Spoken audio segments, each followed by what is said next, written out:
Good evening, everybody. This is your host, Nevin Gusak of New Ideas. With me is Tim Starr. Tim Starr is a libertarian activist. He is a writer. He is a researcher on a variety of topics related to economics as well as foreign policy and very broad range of historical topics. He has quite a long history in libertarian and conservative politics, a lot of experience meeting quite a few well-known people, including one historian, Rainer Zeidelman, who has written an excellent book on the socialistic elements within the Nazi Party. I forget the name of the title of the book. It's actually two titles, and it just escapes my mind. Rainer Zeidelman.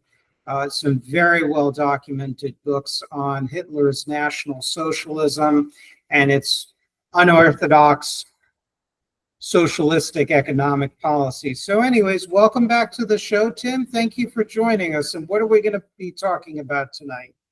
Well, my pleasure. First of all, happy to be here. And I think we agreed our topic for tonight is going to be the latest on Iran.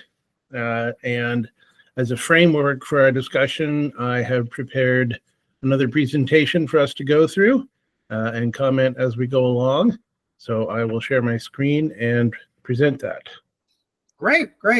Excellent. Yeah, you always produce some excellent slides with a lot of very interesting material. And no matter, I say this to the audience, whether you agree with it or not, Tim's history, he documents it carefully. It's well written. There's a lot of facts, a lot of different opinions backed up by his facts, so this will be something very special. All right, so hopefully you are now seeing my screen, and I will present. And I have to give credit to the AI presentation generation software that I've discovered that I use called Gamma. It's fantastic. Mm-hmm. I've tried a few others, and they just don't do a very good job at all. But anyway, the idea here is for us to cover the latest on Iran's geopolitical strategy and nuclear ambitions. We're going to cover some historical development, how we got here, the strategic importance of Iran in the world today, and all of its international relations to the big players. All right, so starting off with what is Iran's strategic value as I see it, and feel free to comment, Nevin, if you want to add to this. Oh, I will. Yeah, so, when you're talking about value, you have to talk about value to whom and for what, of course. So one of the major powers that Iran is valuable to is Russia. Several things Russia gets from Iran include a land bridge to the Persian Gulf. So Russia doesn't have any of its own warm water ports. So this was a way that it can get access to the oceans of the world through Iran.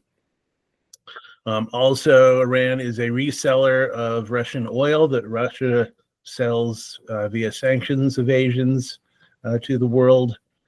Iran is was originally a major supplier of drones for the Ukraine war, and for all I know, still is, but Russia has now figured out how to make those drones itself. So they copied Iran's drone models and are making their own now. But still, they were very heavily dependent on Iran for those at the start, and may still be. I just don't know how much. And then, of course, one of the values that Iran provides for Russia is that Iran is one of the primary destabilizers of the Middle East, and that benefits Russia in all sorts of ways, which is why Russia has been very heavily involved in the Middle East for a long time, at least a century now, if not longer. So before the Soviet period, during the Soviet period, after the Soviet period, etc. Iran is also valuable to China. China purchases about 90% of Iran's oil, and that accounts for about 15% of China's oil supplies. So without Iran, China would be, suffering an oil shortage. And because of this, one indicator of the value here is that China is actually one of the several powers that stations troops in the Persian Gulf to protect oil shipping through the Persian Gulf. And China is also building rail links from China to Iran as part of its Belt and Road Initiative. I think they recently inaugurated one of their first, they call it a rail port for heavy shipping from to and from China and Iran by rail. And then lastly, of course, but not least, the United States. So back under the Shah, Iran was one of our major allies in the Middle East. Not so much since the Iranian Revolution, more of an adversary than an ally. And when the Iranian Revolution happened, President Carter decided to announce the Carter Doctrine, basically saying that oil shipping through the Persian Gulf was a vital national interest of the United States that we would defend, and we have, or at least we've tried to. Also, there are a number of Iranian-sponsored terrorists around the world, including probably some sleeper cells that we may not know exactly where they are at the moment, but the United States certainly has been targeted by Iranian-sponsored terrorists in the past many times, and that may well continue to be the case. And also, Iran is a participant in international black markets in one way or another, and we try to police those and minimize, reduce, put a stop to that black market activity as best we can, with varying degrees of success. So in sum, Iran occupies a pivotal geostrategic position that makes it valuable to multiple global powers such as these. There's probably more that I haven't included here. And we all have our own interests in the region. Unfortunately, those interests come into conflict, at least some of the time. Yeah, with Iran, Iran leaving, you kind of inferred it where you said target of Iranian-sponsored sleeper cells. I mean, Iran, ever since the revolution, which the process started in February of 1979 and was completed, let's say, by about May of 1979, where by then the Islamic Republic of Iran was proclaimed. The moderate liberals and Shah's elements were deposed. Shapur Bakhtiar, who was the former prime minister, he was actually, I think, either the Iranian Sabama, which is the intelligence services, tried to kill him. But anyways, ever since the Iranian Revolution of 1979, and during 1979, Iran exported terrorism throughout the world too as well. They also linked arms with the communist world, just like their rivals in Iraq and Ba'athist Iraq, because the Soviets and the Chinese viewed Iran, because they were, quote, against capitalism and communism, neither east nor west, that they were against the hegemonists of the world. And the Soviets believed quite openly, and in their closed documents, they believed that Iran was an anti-imperialist influence against not only imperialism as represented by the United States, but Zionism as represented by Israel. So Iran, they supported the IRA. They had ties with the Sandinistas, very close with the Sandinista dictatorship in Nicaragua, and to this day they do. They've had ties with, seemingly secular dictatorship, Ba'athist socialist dictatorship in Syria. They had ties with Gaddafi's Libya and his brand of Islamist socialism. They had ties with a variety of Eastern European countries as well as North Korea. And, they also, you mentioned the black market. Iran, to a degree, successfully managed to acquire spare parts for its Western-made arms. They also got armaments from dual-use technologies from West Germany, France, and elsewhere. We tried to stop it to some degree. under Operation Staunch under President Reagan, but it was not entirely successful because there was the need to maintain NATO alliances. So we didn't want to pressure countries like Spain too hard. There's a lot of different aspects of the Iranian Revolution, but I'm not going to take your time. But they were involved not only against the United States, but all over the world. Iran has ties with domestic radicals even to this day, directly or indirectly, the Workers' World Party, the Party of Socialism and Liberation, the Center for Political Innovation of Caleb Maupin. Maupin used to work as a correspondent for Iran Press TV. The Iranians even funded anti-Shah demonstrations in 1979 and 1980, and that was reported in the mainstream press at the time. So a lot of different things. Iran was and still is a big player in supporting not only Islamic terrorism, but also just the general anti-US movements, no matter what the political orientation is. But I can go on and on about that extemporaneously. Yeah, well, it may come up again some more, but I'm really glad that you brought those up because that's a great contribution. And one of the things I had in mind for that bullet point about the black markets was how I believe it was one of the Chinese banks, HSBC, got busted money laundering for Hezbollah, which is sponsored by Iran. And the Obama administration let him off with a slap on the wrist fine. So, because Obama thought that making a nuclear deal was more important than stopping Hezbollah's money laundering. Yeah, that doesn't surprise me. He was bad Obama was, for the most part, on foreign policy. He was pretty awful in my estimation. There's no doubt about it. Yeah, I just recently read a book, a critique of his foreign policy called Strategic Failure by Mark Moyer, and it was actually painful to read because everything Obama said was just so bad. I couldn't believe it. At any rate, moving on to the next slide here, give us some more. Now, one of the things that always comes up when you talk about Iran. Thank you for bringing this up. This is what I don't mean to interrupt. I noticed this, and there's a lot. And look, I don't want to interject. Look, I believe each country should have its own form of nationalism and whatnot. I agree with that as a civic nationalist, but there is a lot of myth about Mossadeq that he supposedly was democratic and pro-Western or whatever, just fighting merely for Iran's natural interests.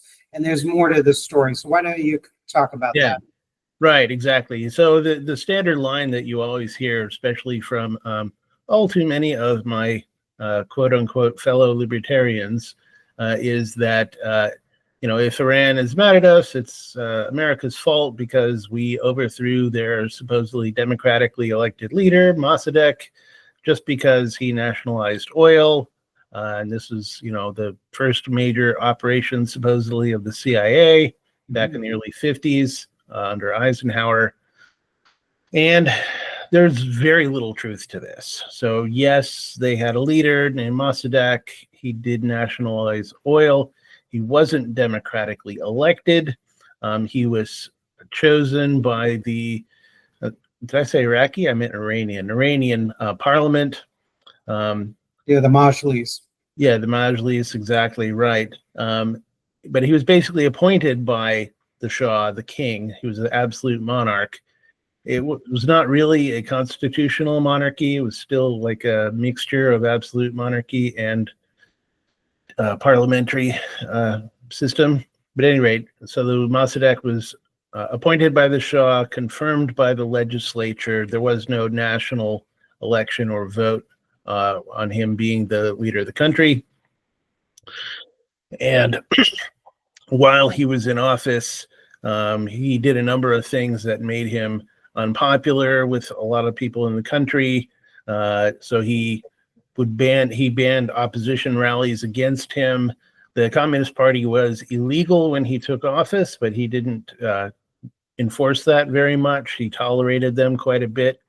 And one of the things that I don't know if I have a bullet point about this in later slides, is that the Soviets had occupied northern Iran in World War II, and they left a whole stay behind network of Iranian agents in Iran when they left.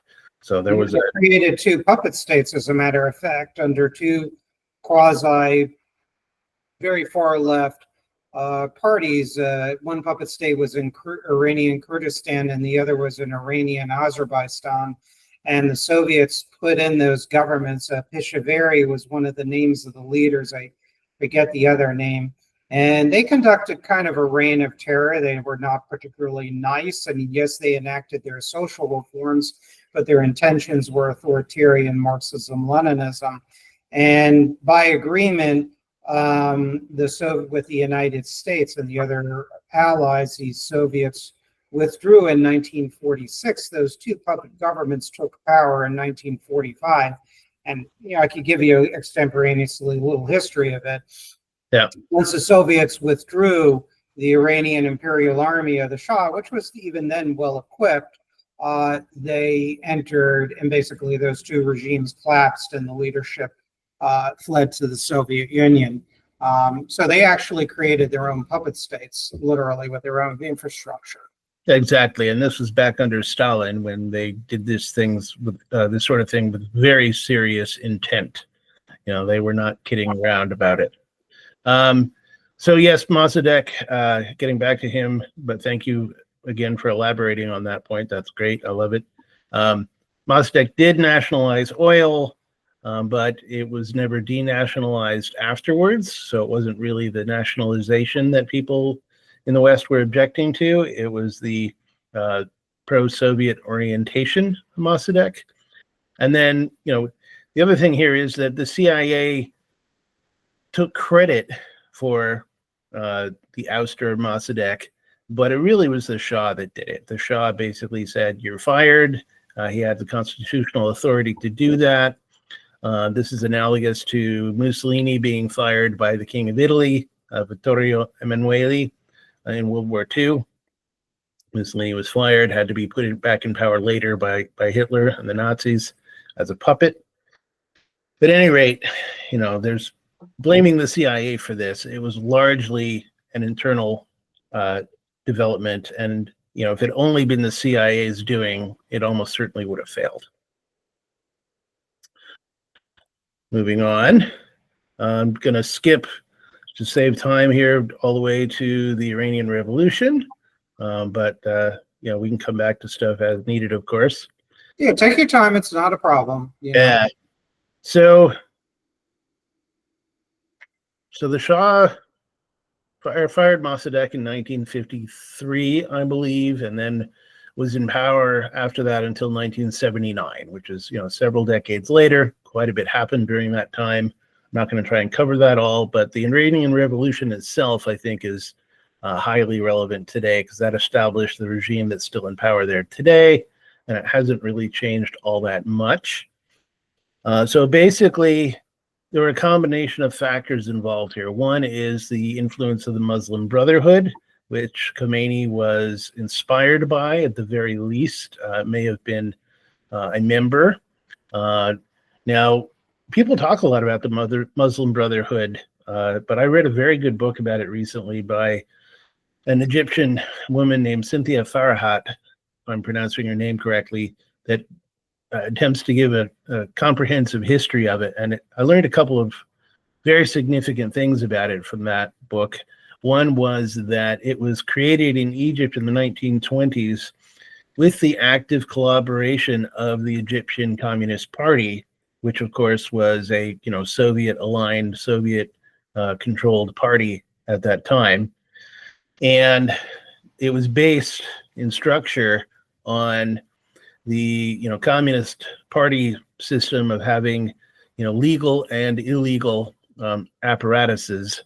So Farahat's book is called The Secret Apparatus. The secret or illegal apparatus is something that the Brotherhood got from the communists. And the other big part of the model for the organizational structure was the mafia. So they're sort of combining the best of both of those two worlds, and they've been active ever since in one way or another. The next factor that was involved here is that at least by the 1970s, So the Ayatollahs in Iran actually supported the ouster of Mossadeq at first. The Iranian mullahs, the clergy, were anti-Mossadeq. They were pro-Shah for a long time. But by the 70s, they started to get disillusioned with him.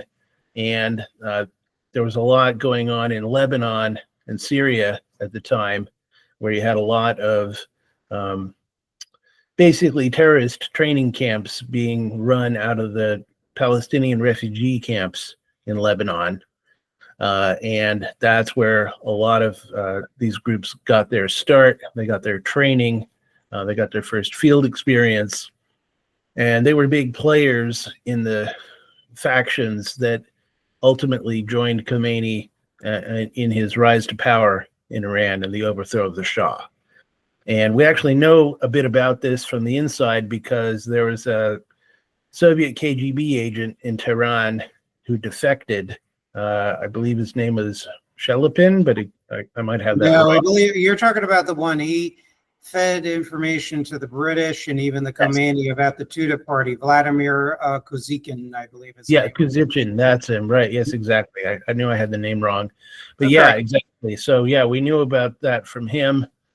So basically, the way I put it is that the Iranian Revolution itself was Soviet sponsored, and then there was an attempt by Khomeini to purge some of the Soviet agents from his regime afterwards. But I think it's a good question we can debate as to how much, alignment / influence / control there has been between Russia and Iran since the Iranian Revolution. At any rate, that ended with the establishment of the Islamic Republic of Iran, which basically turned it's a totalitarian theocracy.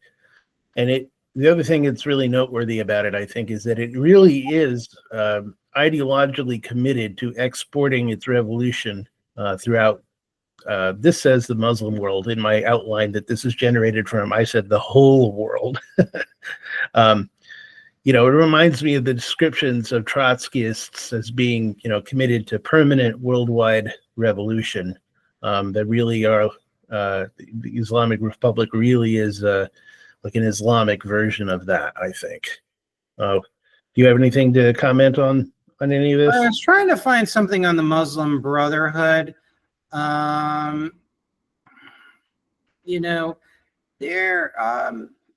Muslim Brotherhood, there were two officials in the early Muslim Brotherhood. I'm just trying to find the information. I can't find it. Who were actually originally members or officials in the Egyptian Communist Party and I believe the Palestinian Communist Party.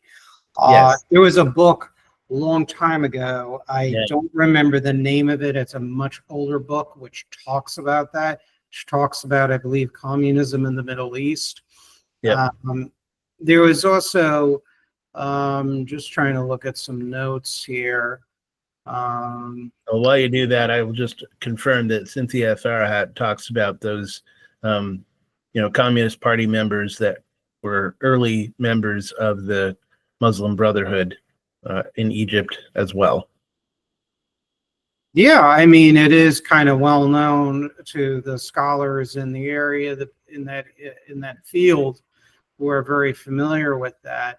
Yeah, it was new to me because even though I've been reading about them for decades now, this is the first time I'd ever actually heard that particular. Here's a quote I found. There was a high-level defector from the Communist Party of the Soviet Union's International Department, Yevgeny Novikov, and he defected under Gorbachev.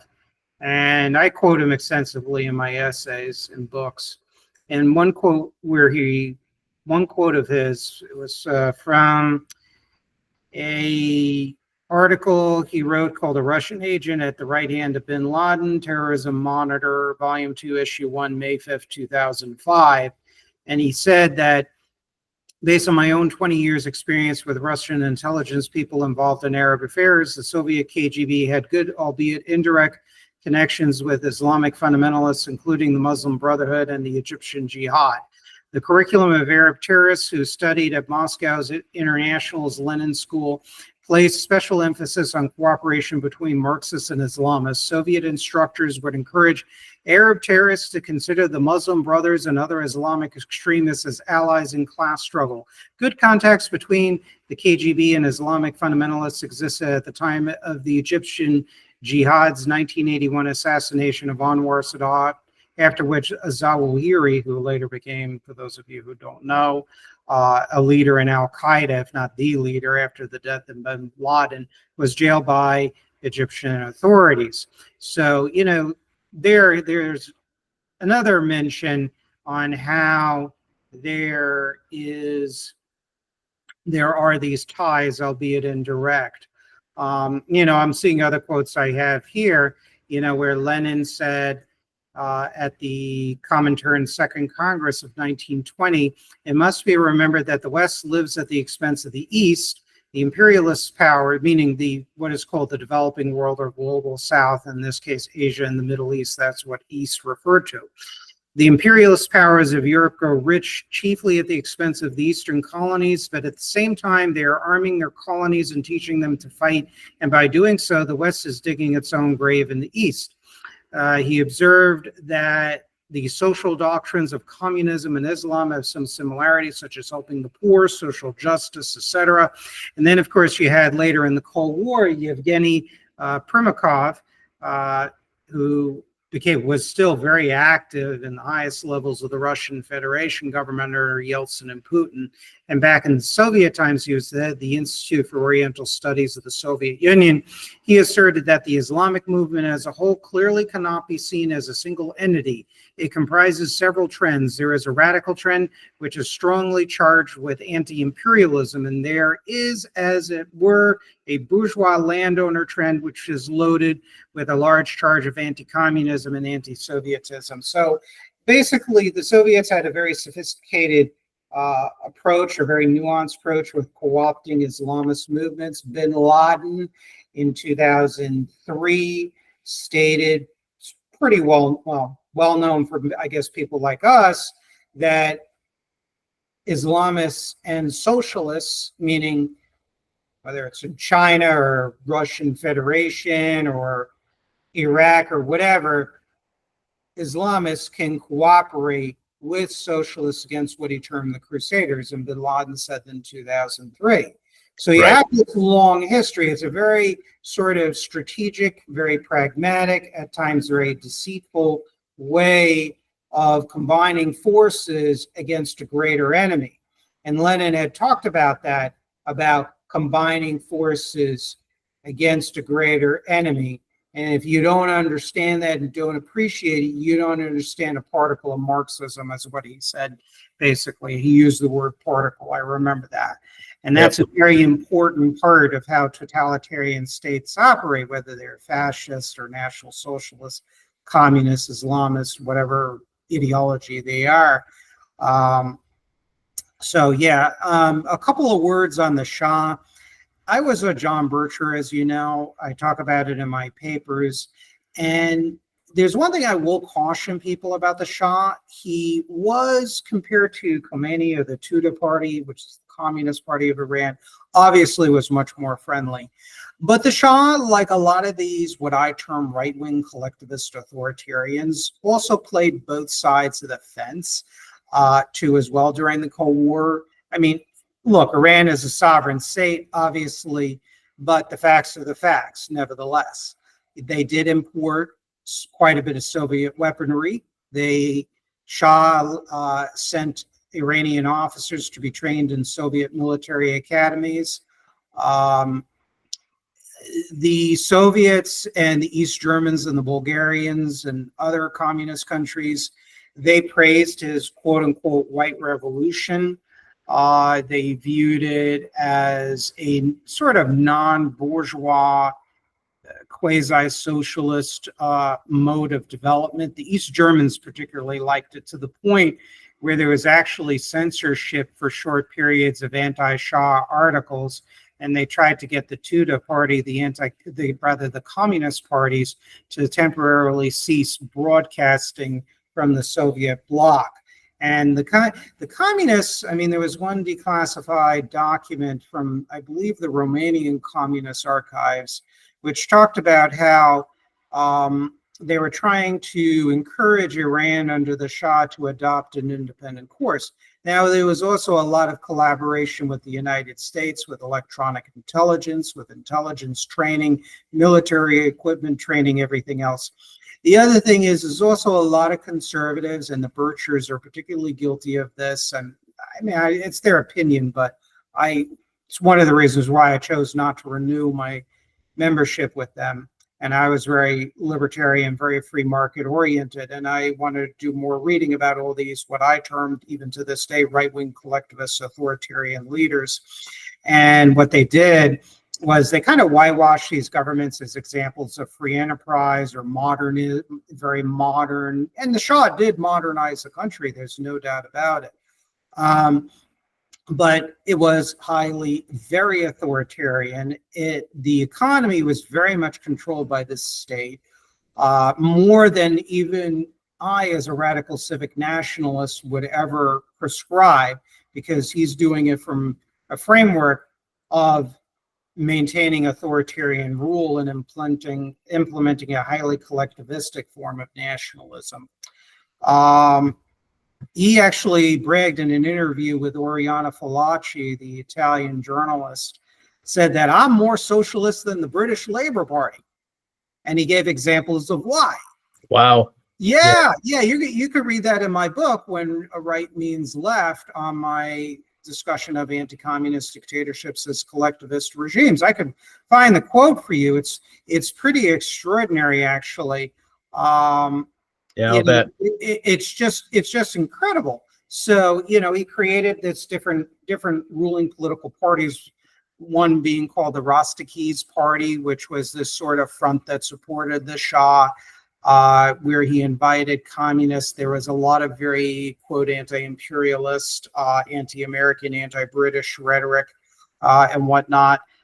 There was he was very close to the Israelis, but towards the end of his rule, he started to get the bug of the Jewish conspiracy and Zionist conspiracy theory things, if you will. So some of that. So, the situation under Shah was very complicated. Now, as Ladislav Bittman, who is the Czechoslovakian, I believe, either head or vice head of the Czechoslovakian intelligence's disinformation department. He defected in 1968. And even then, he said that the communist world had a dual track with the Shah. On the one hand, let's have correct diplomatic relations and even economic and some political relations, as I talked about, but also let's subvert him. And they primarily used the Tudor Party. They used various guerrilla groups like the Mujahideen cult, which still exists, which frankly I don't trust them. Right. Yeah, they're very commonly known as the MEK. So if anyone watching ever hears people talking about the MEK, that's who they're talking about. And then there was the POMI and other underground guerrilla groups that fought against the Shah and his security forces known as Savak. And they were all backed by the Soviet Union, by Syria, Libya, Saddam's Iraq, throughout the 1970s. They were supported by the PLO. They were trained in PLO bases in Lebanon. They were supported by some of the Eastern European communist countries. Why? Because they wanted to get the Shah out and have an anti-imperialist revolution. The Iraqis, even though they had their distrust of Khomeini, they supported Khomeini. They allowed him to set up shop in southern Iraq and Najaf.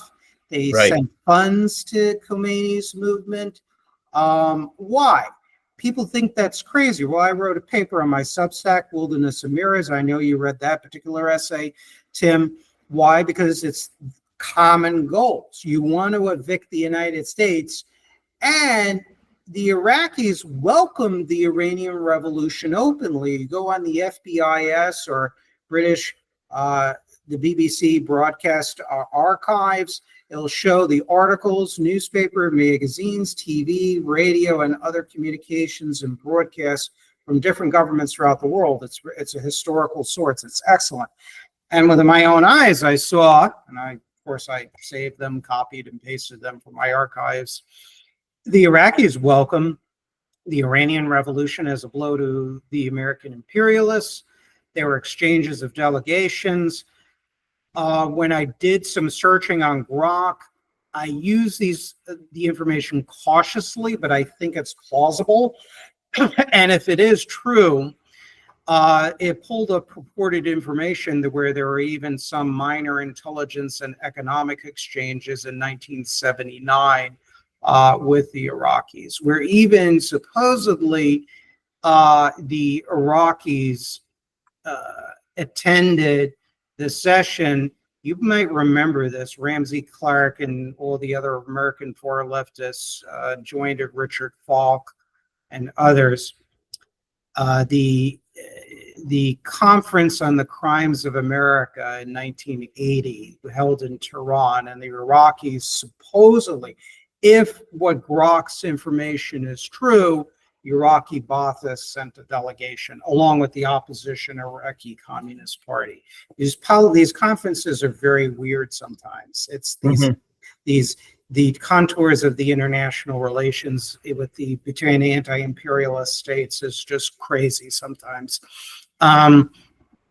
So you had that. They obviously had a falling out because Khomeini wanted to have this Islamic-wide revolution.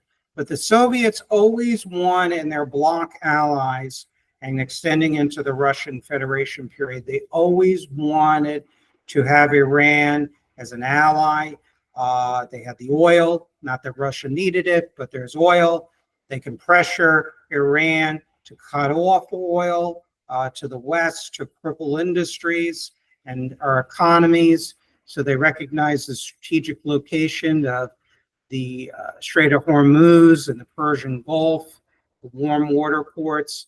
And, Russia wanted a global Red Dawn. I know that sounds crazy and Cold War-ish to probably some of the more anti-Cold War types in my audience, but this is just the cold facts. And this is what was going on. So I want to provide a lot of background. North Korea was a very early sponsor of the Islamic Republic of Iran, one of the first countries that exported weapons to the Islamic Republic, training Revolutionary Guards, which is the major paramilitary force, which of course exists today. It's very politically and economically a very powerful force. It was led at the time by Rafik Doust, is his last name. Forgive me if I'm mispronouncing. I mean, I don't speak Farsi, but at least I'm trying. This is what's going on. Iran is a very strategic place, it's a strategically placed country. And, this is a little background on the Iranian Revolution. I'm not a fan of the Shah per se, but he was pushed out, I know you were going to go over this, by President Carter through General Husser, who literally almost, I think, cried in tears in an interview later of what he was basically forced by the Carter administration to do. General Husser was ordered by President Carter to say no to the Iranian generals to basically launch a military coup, establish martial law, and a step prevent Khomeini and his fellow comites, which were the revolutionary committees, the Islamist militants, from taking over. It's a very sad story. Another thing I'd like to add, a piece of trivia that's not commonly known, that up until November 1979, when American embassy diplomats were taken hostage, the United States, through Fort Dix in New Jersey, ferried and continued $300 million worth of spare parts for Iran's American-made weapons, which include F-14 Tomcat fighters, F-4 Phantom fighter bombers, what was at the time some of the most advanced export models of tanks. And, it was carried all aboard C-130 transports out of Fort Dix. So in the beginning, we were aiding Khomeini. And frankly, I get very triggered when people say, oh, it's the Iranians, they were pushed into the hands and made anti-American because of America. No, Carter actually initially through, and they were sympathizers with the Iranian Islamists like Gary Sick, who was in the National Security Council, and others. Andrew Young, the former American ambassador to the UN, basically nominated Khomeini for sainthood. You probably remember that. I mean, I was a kid back then, but you followed that stuff even then. So, just like the Sandinistas in 1979 to 1981, just like Allende in Chile, just like Velasco in Peru, just like Grenada under Morris Bishop and Bernard Court, just like Ethiopia under Colonel Mengistu Haile Mariam, just like Cuba under the first 3 years of Fidel Castro. The American relations, it was not like, oh, we just forced these governments into the arms of the Soviet Union and China and our Cold War adversaries. That's not true. It was much more complicated. There was a lot of aid, trade, in some cases military exports in the case of Iran and other things. So, there's a lot going on here that a lot of people might not realize. It's not the Noam Chomsky version of history in this case it has a lot of holes, and I'm being charitable on that. Yeah. So No, that's all. Sorry to filibuster. I'm going to that's good. Go ahead. That's wonderful that you're able to add all that context. That's great. I love it because the more we can cover, the better. And you're absolutely right about all of that, of course. Just to add, the military shipments, that would be a continuation of Nixon's policy that initiated this, where basically Nixon had us basically sell Iran all the military hardware and weapons that they could afford, and because they were a major oil exporter and they raised oil prices, Iran under the Shah was one of the world's biggest contributors to the oil price hikes of the 70s. They could afford a lot. Another thing, I can't remember if I included this in a later slide, is that until the Iranian Revolution, Iran was one of Israel's biggest suppliers of oil. And so, one of the major reasons for the Six-Day War was that Egypt was closing the Straits of Tiran, and Iranian oil shipments to Israel had to go through there. So they were essentially starving Israel of oil.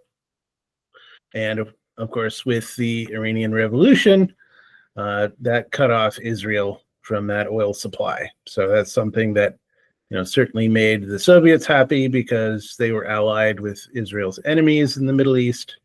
And I view that as part of the overall effort by the Soviets and their allies / proxies to start putting the squeeze on Israel. Moving on to the next slide here. So after the Iranian Revolution happens, then what do they start doing? Well, they basically did a bunch of things to mess up things all over the Middle East.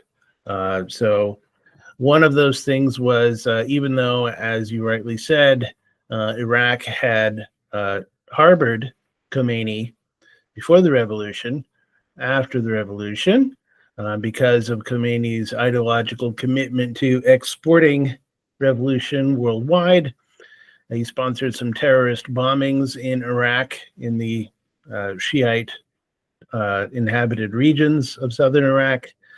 This then provoked the Iran-Iraq War, because Iraq, under Saddam, invaded Iran to try and overthrow Khomeini. This was the longest conventional war of the 20th century. It lasted for about 8 years and had about 1 million casualties. So it's one of the bigger wars in terms of casualties, certainly in the Middle East until that time, perhaps even still. Then Iran pioneered suicide terrorism via either itself or its proxies. And this included bombing targets as far away as Argentina. They bombed a Jewish community center in Buenos Aires, Argentina. Yeah, they are also said to have collaborated, at the very least, with Gaddafi of Libya in the bombing of the airplane that went down in Lockerbie, Scotland. Apparently, we blamed it all on Gaddafi, but Iran was a major participant. For some reason, we didn't call them out. No one really knows why.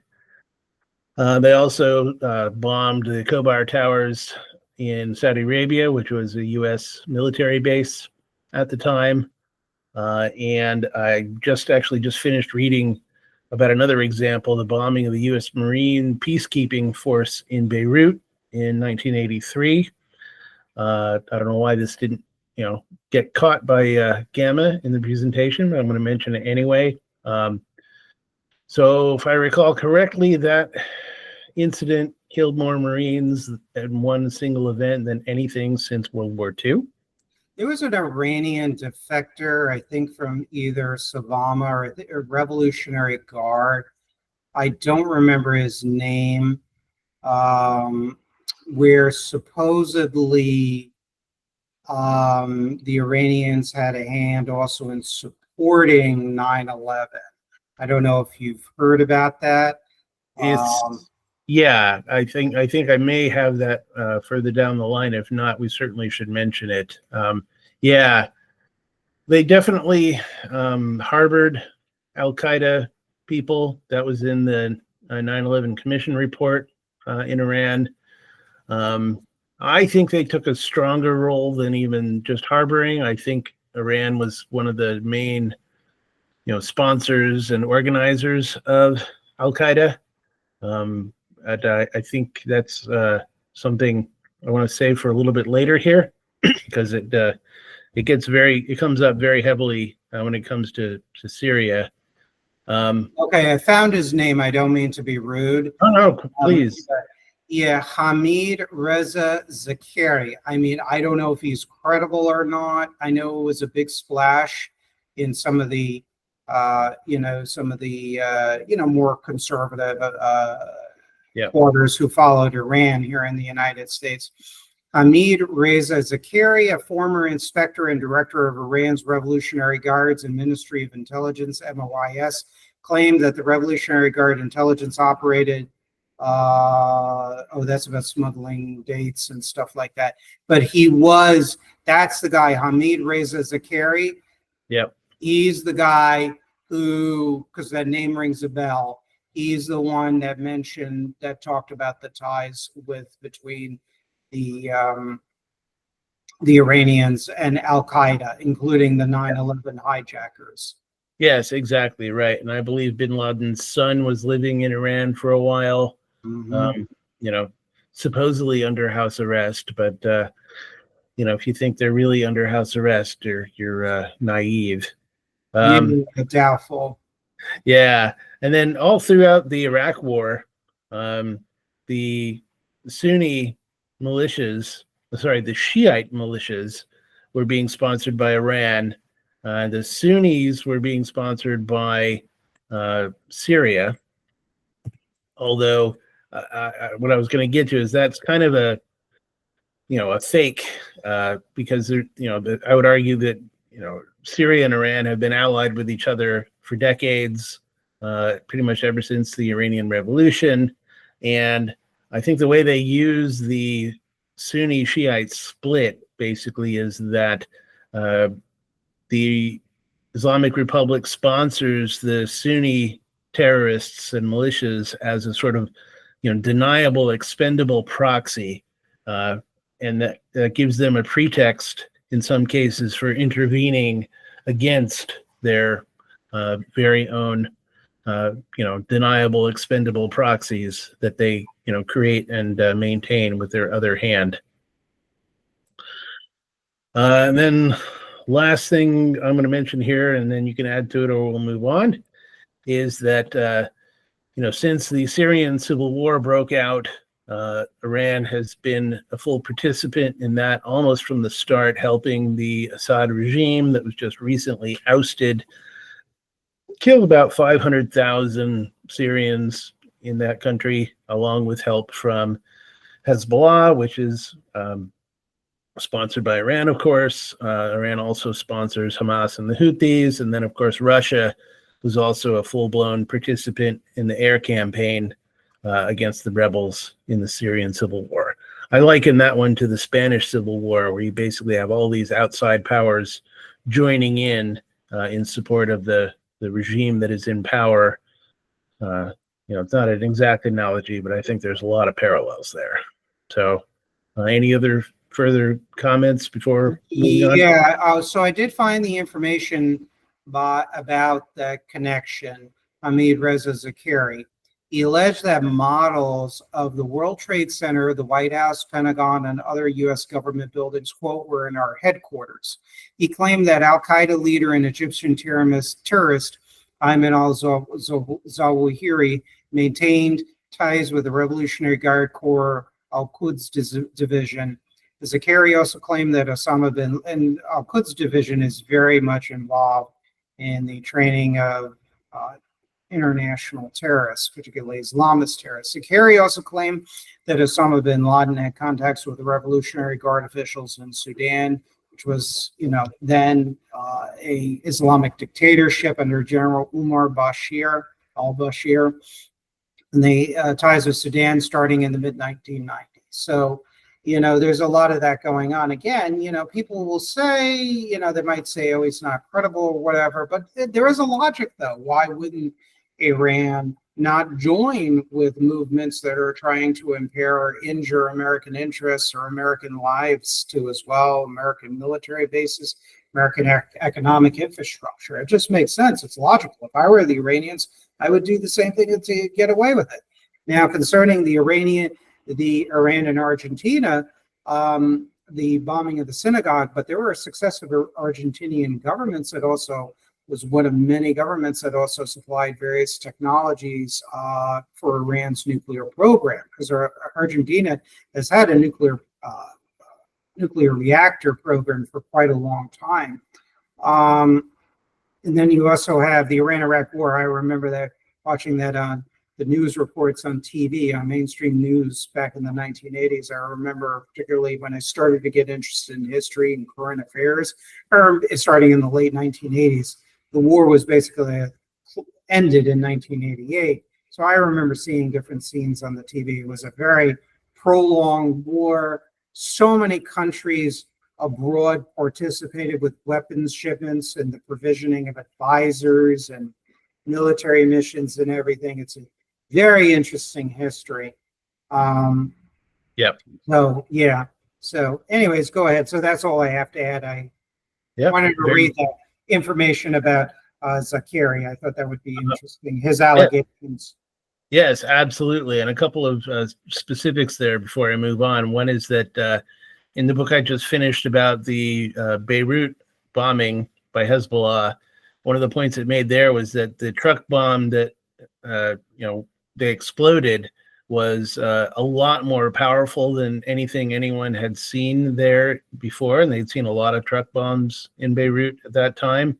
The highest estimate for its magnitude, I think, said it might have been equal to as much as 20,000 pounds of TNT, which is pretty darn big, if you ask me. And then, of course, a lot of the U.S. casualties in Iraq were from the explosively formed penetrators that were basically designed and built in Iran and then sent in to be used by the insurgents against us. So I think the estimate I saw for that is that about 1,000 of our troops that were killed in Iraq were killed by those EFPs. All right, so moving on to Iran's nuclear program. So this has all been subject to something that Israel came up with a while back called the Begin Doctrine, named after their prime minister. I believe it was prime minister or president. I can't remember. He was a prime minister of Israel. Yeah, that's what I thought. Menachem Begin. And so that basically says that no state that is intent on destroying Israel can have the means to do so. And I actually see this as a version of our strategy in World War II for Hitler, because one of the primary reasons why not only did we go to war against Hitler, but we also made Germany the top priority over Japan was because it was believed that Germany was closer to achieving, nuclear weapons, atomic weapons, than Japan was. They were both working on it, and they both would have gotten there eventually. But big part of that war for us was trying to make sure that never happened. So as I see it, Israel is basically picking up the ball and running with it in the same way there. So Israel first carried this out in Iraq in 1981 because Iraq was working on a nuclear reactor. It was getting close to completion. Israel took that out in a strike that a lot of people didn't even think was possible. They had to get the fighter bombers needed from us to be able to do it, and then they had to modify them to make them capable of doing it. They weren't capable as they were shipped. And then, of course, after they did it, they were universally condemned for it, even by the United States, which is, I think, very sad. And, shame on President Reagan for that. I like a lot about him, but not that. But one effect this had on Iran was that it taught Iran to go underground. So Iraq had actually considered whether or not to go underground, and they didn't think they needed to, so they didn't, which is why Israel was able to take it out. And then later attempts Iran certainly took the lesson to heart and decided to go underground to make their facilities as, bomb-proof as possible.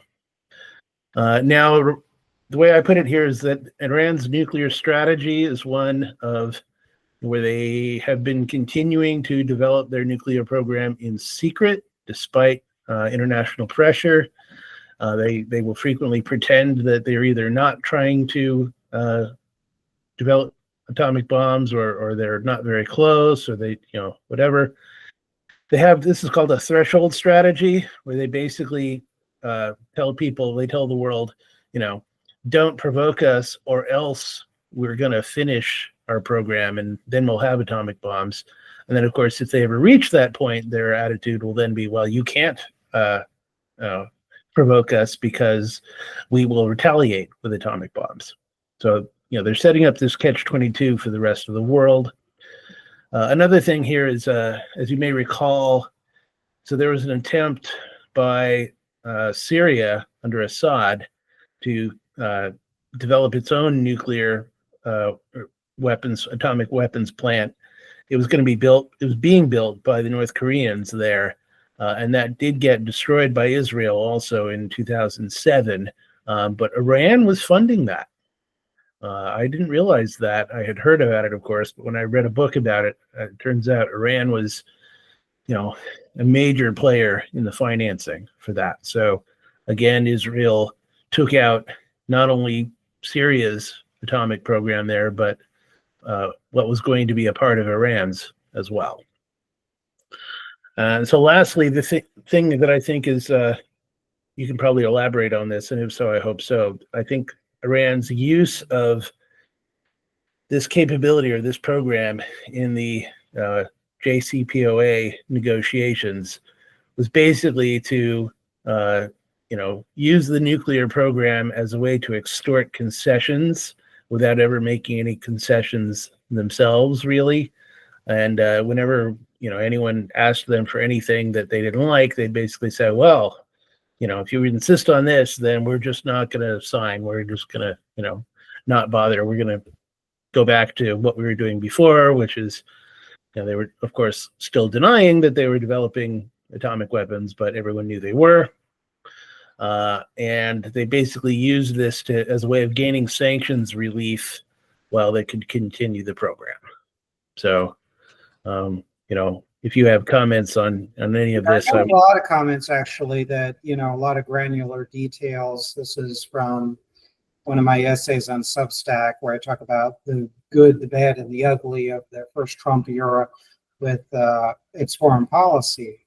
And one of the things I agreed with him, I tend to be a very cautious hawk. For those of you out there that are not familiar with my writings or the evolution of my opinions.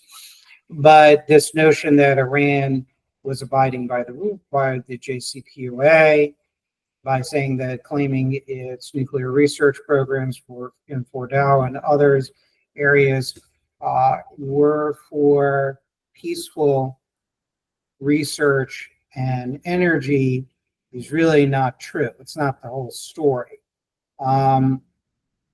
Iran's nuclear program started very early on in 1979. They called back in May 1979. I know there's going to be a lot of details, guys. Just bear with me, please. This is not talked about by many of the people that say that Iran has been a relatively benign actor, and that's not fair. Whatever your criticisms of Israel are, the fact remains that Iran's strategic policies has large components of deception, and they do intend to become a regional power, especially if there's a power vacuum in the Middle East at some point in the distant or maybe even near future. So in May 1979, you had the Ayatollah Mohammad Beheshti, who's one of the top Ayatollahs in the Islamic Republic at that time. He's very well known. Approached Dr. Fridun Fesharaki, a top Iranian nuclear scientist in Tehran, and they met. And during the meeting, Ayatollah Beheshti handed Dr. Fesharaki documents compiled during the Shah on the production of nuclear weapons. Iran's nuclear program started under the Shah, and he did it also in a way for the purpose of not only modernizing Iran, but basically kind of poking American imperialism in the eyes, because the Shah had a kind of love-hate relationship with the U.S., especially during the 1970s. And he wanted to show Iran as a powerful force in the developing world, third world, as it was called then. And Beheshti conveyed the following orders to Dr. Fesharaki. It is your duty to build this bomb for the Islamic Republican Party. That was what the ruling party was called then in Iran. Our civilization is in danger and we have to do it. So Beheshti told Dr. Fesharaki that the costs of the program were not a problem and dispatched him to the West to recruit Iranian scientists who fled in exile after the Shah.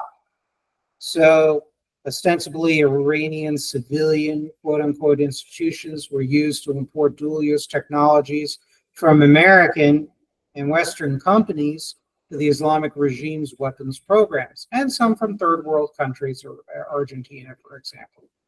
Sharif University in Iran was utilized by the Islamic Republic as a nuclear weapons material procurement front to deceive foreign suppliers. Of course, you're not going to be, hey guys, I'm from the Revolutionary Guard or the Iranian Army or Air Force or Navy or Savama,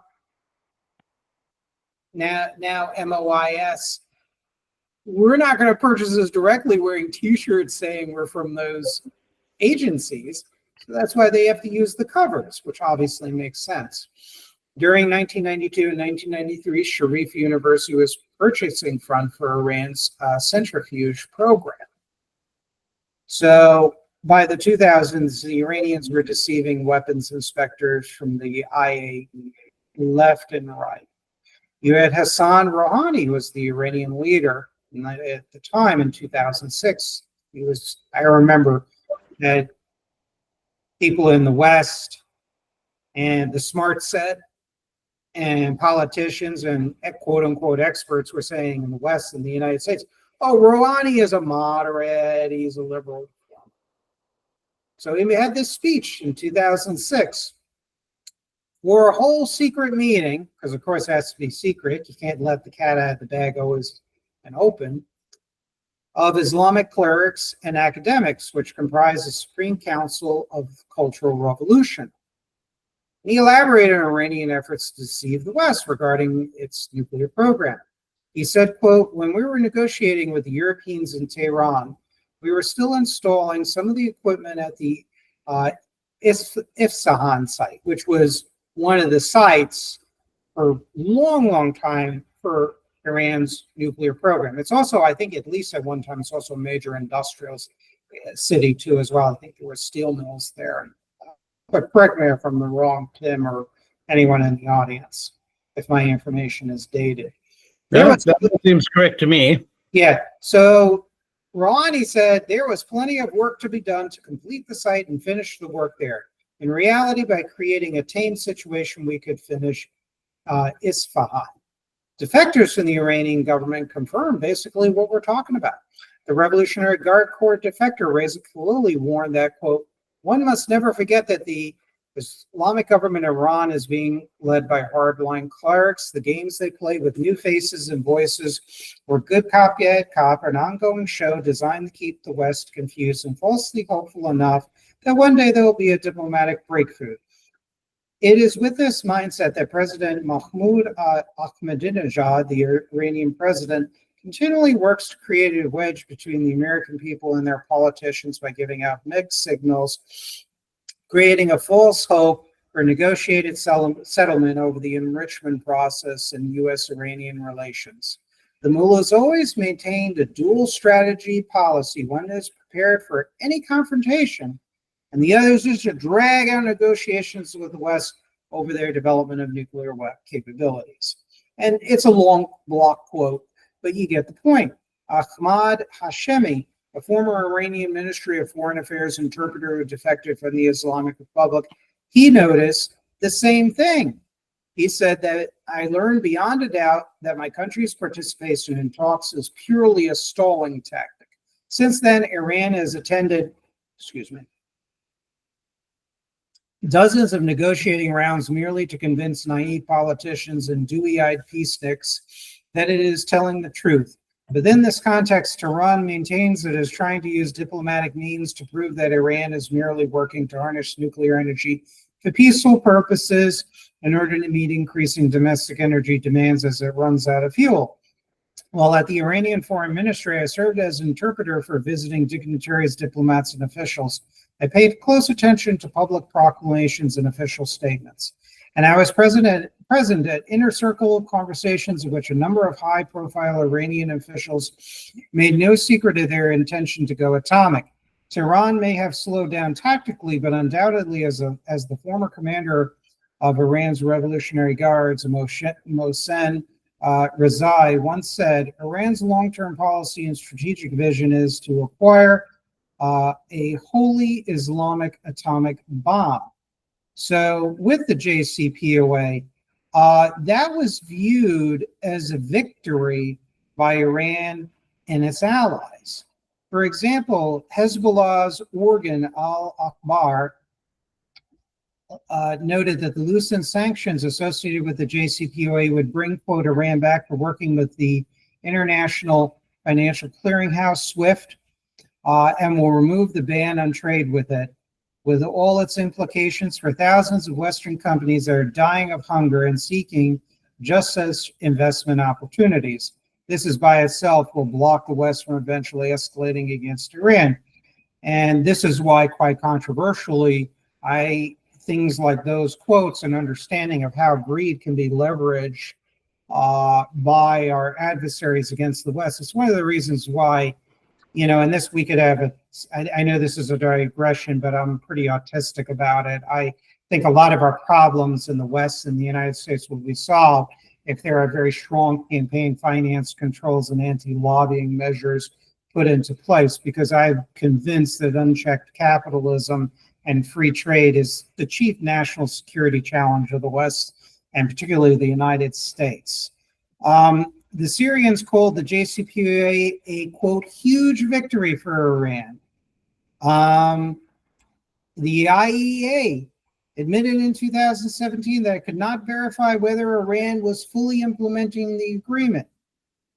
And Yukiya Amano of the IAEA admitted that as far as inspections go, quote, our tools are limited.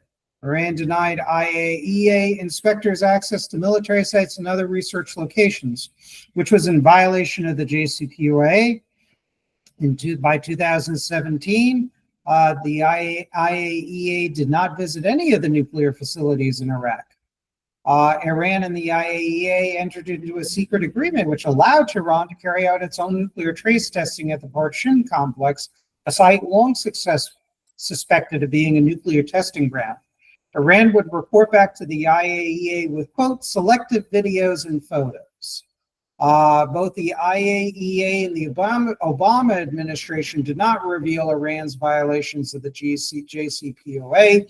Iran exceeded the cap on heavy water mandated by the JCPOA. Tehran also refused to allow testing of its carbon fiber acquired before the deal was implemented. Iran found new ways to conduct additional mechanical testing of centrifuges in clear violations of the JCPOA. I mean, this is just absolutely incredible. The Israelis, and I mean, agree or disagree with what Israel's conduct has been in Gaza and its strike against Iran. Israeli intelligence tends to have a reputation as being very solid. The Mossad was the first agency, for example, to leak the transcript of Khrushchev's secret speech in 1956, which opportunistically threw Stalin under the bus. As a side note, it wasn't because Khrushchev was this great humanitarian. As Major General Jan Shana pointed out, after he defected and he was present at top Politburo and Warsaw Pact meetings, and he met all the big players, Khrushchev, Marshal Malinovsky, I'm sorry, my Russian is not good, forgive me, and others, Rodion Malinovsky, and others. He met all of them. And Khrushchev said flat out that we're just basically throwing Stalin under the bus because we got to perfume Marxism, Leninism, and make it more appealing to in Western European and capitals and the United States. So, that's the situation. So the Israelis are very good, is my point, at intelligence. So, but and certainly on this issue, because they basically stole an entire room full of documents about the Iranian nuclear program from the Iranians. So yeah, and I'm going to reference that. And after Iran purportedly halted its nuclear weapons program in 2003, these captured or stolen by the Israelis purportedly internal memos prove that senior scientists made extensive plans to continue several projects in secret hidden within existing military research programs. As an Iranian scientist wrote, the work would be divided into covert, secret structure and goals, and overt. Remember what the defectors said, the good cop, bad cop. It all kind of falls into place, the same themes we're talking about here. Yep. Documents also described a series of meetings in late 2003 where Iran's nuclear program managers discussed ways to keep their scientists busy with nuclear-relevant research after the initiative was terminated. The covert nuclear research program continued under the management of the Organization of Defensive Innovation and Research. Wow, talk about an Orwellian kind of name. An Iranian official wrote in a memo dated from September 3rd, 2003, let there be no mistake, the amount of personnel in the overt and covert parts will not decrease. The structure will not become smaller, and every sub-project will supervise both its overt and covert parts. Ali Akbar Salehi, director of the Iranian Atomic Energy Organization and a member of Iran's nuclear negotiating team, revealed in a January 22nd, 2019 interview that Iran deceived the Americans and Europeans about the shutdown of the reactor, claiming that Iran did not fill the reactor core with cement. And it's just as I make editorial comments here. Even the tangible measures designed to stimulate the goodwill under Obama were used against American interests. Even Secretary of State John Kerry admitted that the recently unfrozen Iranian assets in America could be used by Iranian Revolutionary Guard and international terrorist groups affiliated with Tehran. So, I mean, I just think I really cover a lot, and it's really clear that whatever your position on whether we should regime change Iran or selectively take out their nuclear program, which sources say that was dispersed, that there was quite a bit of the nuclear program that was underground in impenetrable bunkers. And I believe that the Russians and the Chinese and the North Koreans probably helped them do that, that the Iranians anticipated this. With that stated, the JCPOA, you can't sign arms control agreements with these types of governments because they're going to lie about it. They're going to pursue their agenda for the region. And there's just no point signing these agreements. It's just farcical. And we just keep on doing it over and over and over and over and over and over again. Whether it's North Korea, Iran, with the Soviet Union and the Russian Federation, from the nuclear test ban treaty to the chemical and biological treaties and ABM treaties signed by President Nixon. You had the INF treaty signed by Carter. You had the SALT agreement of President Nixon. You had START under President George Herbert Walker Bush. Then you had New START under President Obama, who basically gave away the store to the Russians on virtually everything. Even the sanctions they put was, I mean, it's nice that he put sanctions, but they had more holes in it than a Swiss cheese on a sandwich, you know. So, I mean, it's just over and over and over and over again. And, you know, what could I say? And it certainly is the height. I'm sorry. This is how they conduct themselves. This is the reality. It certainly is the height of naivete to think that they can be trusted at all on anything, honestly. And another point that I'm sure you're aware of, but I just want to bring out to make sure we cover it, is that we know that Russia is very heavily involved in this. They've got Russian engineers actively working on Iran's atomic energy program / atomic weapons program. And Russia has been representing Iran in the negotiations over it. So, you know, thinking that, you know, somehow Iran is an isolated actor here is just delusional. I don't know if anyone actually says that, but you know, the number of things that I find people saying about Iran, they're like, "Oh, it's our fault that they left the JCPOA." You know, it's delusional. Bullshit. Yeah, Bullshit. exactly. I'm sorry to use bad language, and I hope I don't get demonetized because of using such profanity, but it really is. I mean, the Russians, I trace the really Soviet involvement under Gorbachev, ironically. Pavel Stroilov wrote a book based on declassified Soviet archives. And there were agreements signed between the Soviet Union under Gorbachev and the former Soviet Foreign Minister, Eduard Shevardnadze, which actually, where during the late 1980s, the Soviets and the Iranians were signing nuclear cooperation agreements for the development of nuclear reactors and nuclear energy. And the Russians, under our quote purported friend Boris Yeltsin, the Russians actually trained Iranian nuclear scientists during the 1990s when Russia was having supposedly broke, even though there was money. There was just massive misappropriations of American aid money for a variety of purposes in bank loans, IMF loans, whatnot. They trained these scientists from Iran.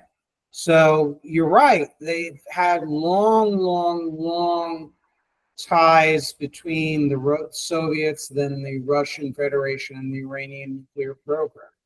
And you know, Iran, don't forget, also has long had a chemical and biological weapons programs. Yes. And they were aided by Western European companies since the height of the Iran-Iraq War, as well as also their anti-imperialist, quote-unquote, allies of North Korea.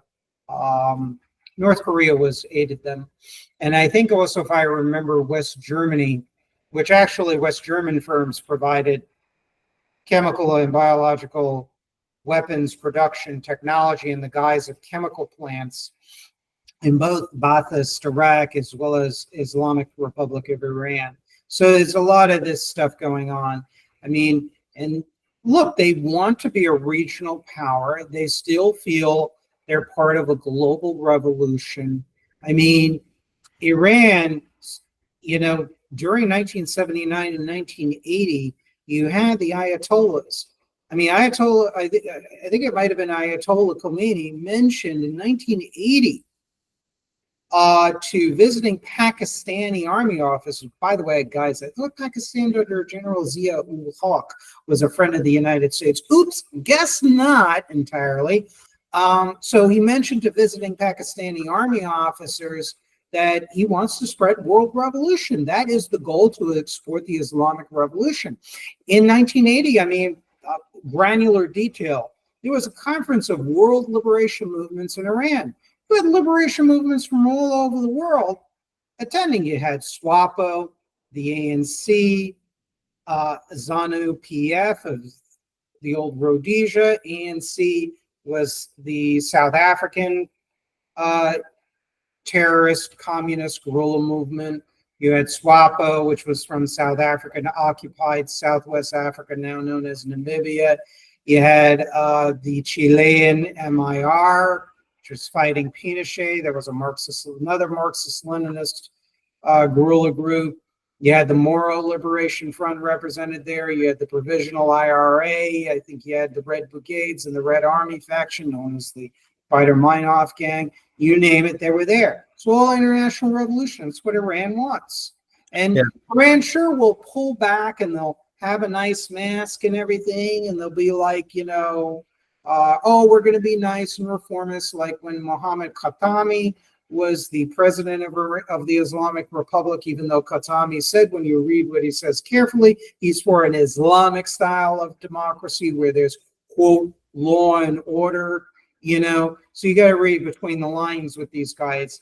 And, it's just deception. I mean, I don't want to make it be so simplistic about it, but that's what it comes down to. When you're operating in a world where you need things from other countries, whether technologies or you need diplomatic support or military support, you're going to basically adjust your image to basically get what you want. And then when, God forbid, there is a situation where the United States and West are weakened, then you have a situation where they can fill the power vacuum, and they're counting on that.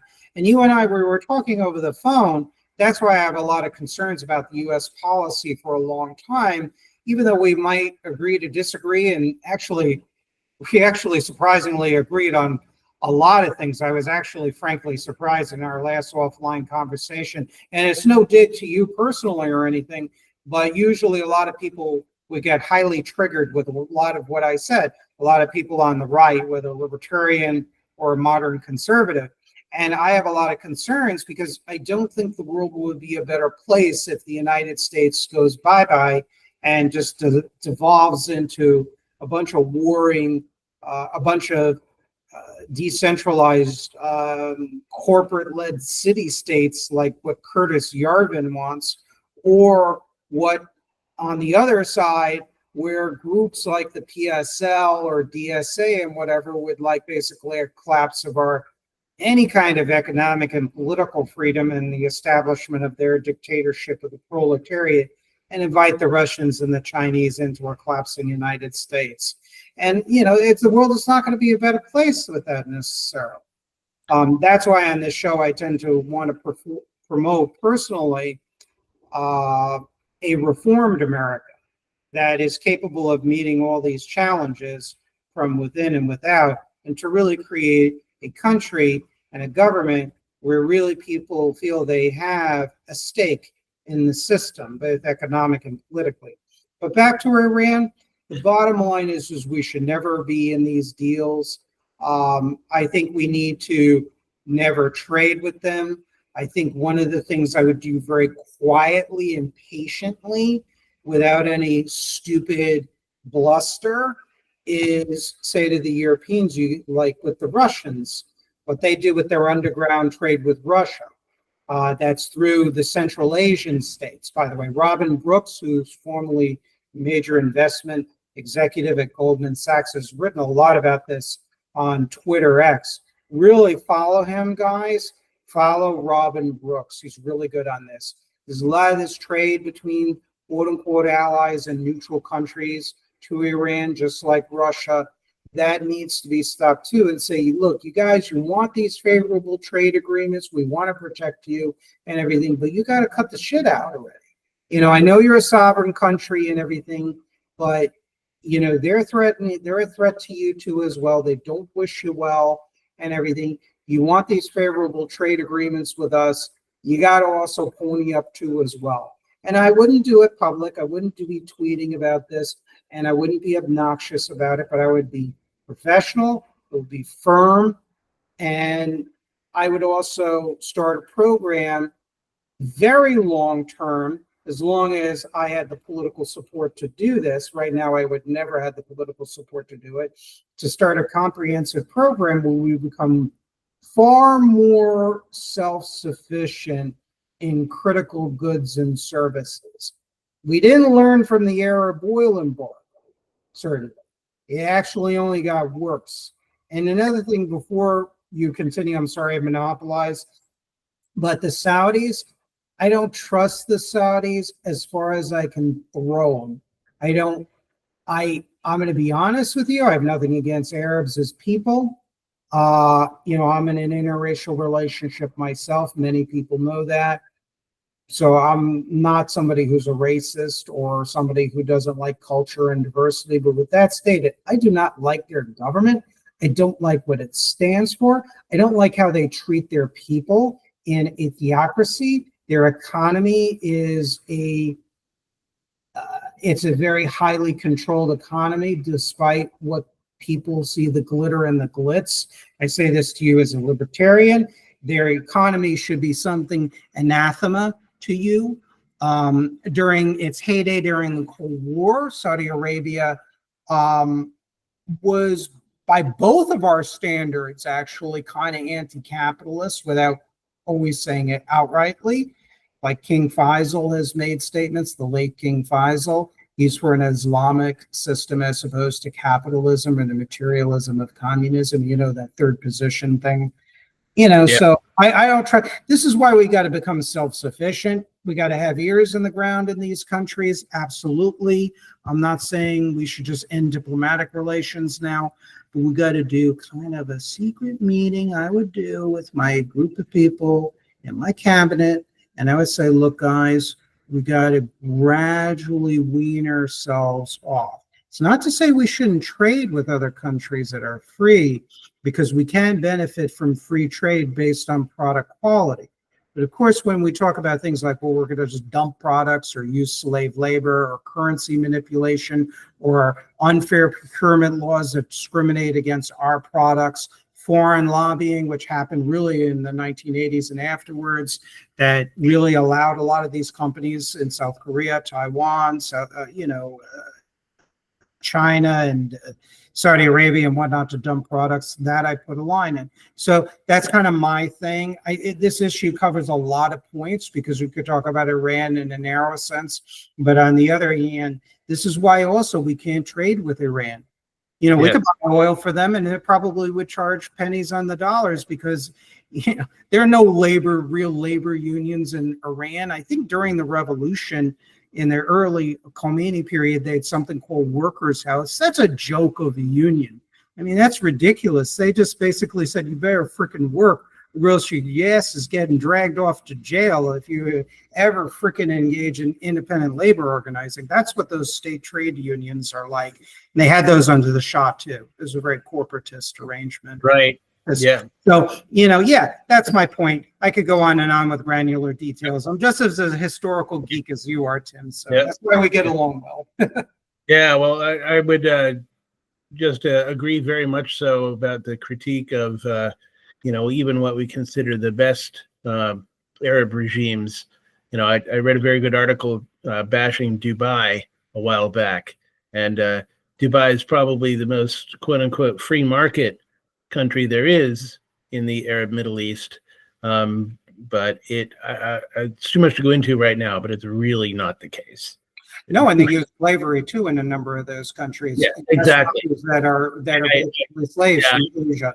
Yeah, I got one of my replies on X went viral a while back because I was responding to some Dubai propagandist who was saying, "Oh, the reason why Dubai is so successful is because we don't have any wokeness." I'm like, "No, you're successful because you have slave labor and you have oil, and you buy everything else you need from the rest of the world, and you make it illegal to oppose your government." you know. Yeah. Anyway, but one last thing, again, you reminded me also of another Russian connection here, which is that when their Stuxnet happened, which was a joint U.S.-Israeli cyber attack on the Iranian nuclear program, the first people that Iran went to help them figure out what happened was the Russians. So they helped them figure out that, what we had done and that we had, destroyed a whole bunch of their high-speed uranium centrifuges by messing up the controls for them. So the Russians are in the thick of this. Anyway, my next slide here is about the most recent U.S. airstrike on the Iranian program. So we could try to evaluate that here. From everything I've read, it's pretty clear that at the tactical level, it was a pretty much complete success. The Russian air defenses didn't do a damn thing. They'd either been destroyed by Israel by then, or they just couldn't touch us. The bunker buster bombs seem to have, hit their targets perfectly and penetrated. And there's been some attempts to evaluate it by satellite data, but we're talking about bombs that penetrate deep underground and explode deep underground. I don't know how you're going to be able to say they didn't achieve their goals with satellite imagery. That just seems silly to me. From everything I've read, the program was apparently within weeks of reaching the level of enrichment needed to make a few atomic bombs. Now that everyone seems to think it's been set back by years, apparently they were on the verge of having enough material for 5 atomic bombs.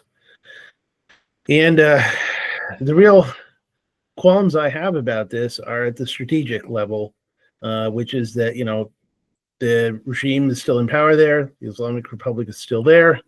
What I was reading, it seemed like we were on the verge of regime change if Israel had continued with its attack plan. But then Trump decided to call a ceasefire. I don't know exactly why he did that, other than so he could name it the 12-Day War. Which is, kind of a neat name, but I don't think it's worth it to. I think he had to placate the part of the MAGA base that was very anti-interventionist, because people were getting, as you know, pissed off, rightly or wrongly, about it. So I think there was some political calculations with that. That's entirely possible.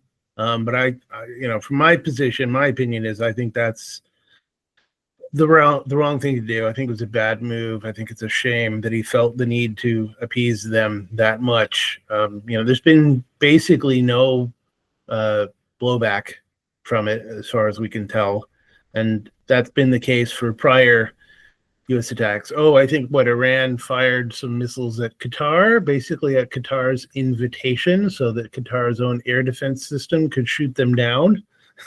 It was just kind of weird. Yeah, it's almost like, what are the Iranians actually hiding? That's the thing also. I also tend to be very suspicious. You've read Edward J. Epstein's book, Deception. Yes. And there was this whole view of where the Soviets always portrayed themselves as weak while pretending to be a lot stronger.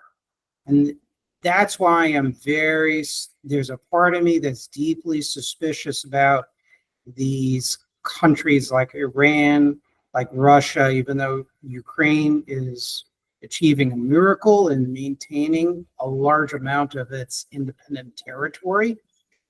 And I support independence of Ukraine. And I think we should send weapons to Ukraine. Right. With that stated, I just don't. I think they're a lot smarter and a lot more clever than I think leadership in the United States historically and currently give credit to. And there's history. And Edward J. Epstein's book was a real eye opener in that respect. It's not to say that Iran is 100 feet tall, but they're also not 10 feet short. Yes. The original leaders in the early Islamic Republic, a number of them were educated in the United States, so they know what makes us tick. A number of Iranian pro-regime radicals were students in the United States and were heavily engaged in anti-Shah demonstrations, of which, by the way, were heavily infiltrated and cooperated with American communists. Yes. You know. So yeah, I just don't trust these. I just wanted to add that. It's kind of a unique spin on the, quote, hawkish position. And I get a lot of pushback from that, I think, more often than not. And I just kind of listen to the other side and just respect their views. And I don't want to sound alarmist, but how do you explain? We have to be a lot more, not, let's just say, overconfident. And I think part of the problem is we need to develop. The Israelis had excellent human intelligence. It's from what I understand. I mean, apparently they're having agents that were crawling all over Iran. And I could probably guess, without being privy to any information, that the Iranians are quietly carrying out very, very, very quiet but bloody purges of the intelligence leadership and their services and their military, I suspect. Yes, I'm sure that's true. I know that we basically got pretty much entirely out of the human intelligence business in the 70s after the Church Committee hearings. And we got back into it a little bit later on, but we went very heavily into the technical intelligence direction instead.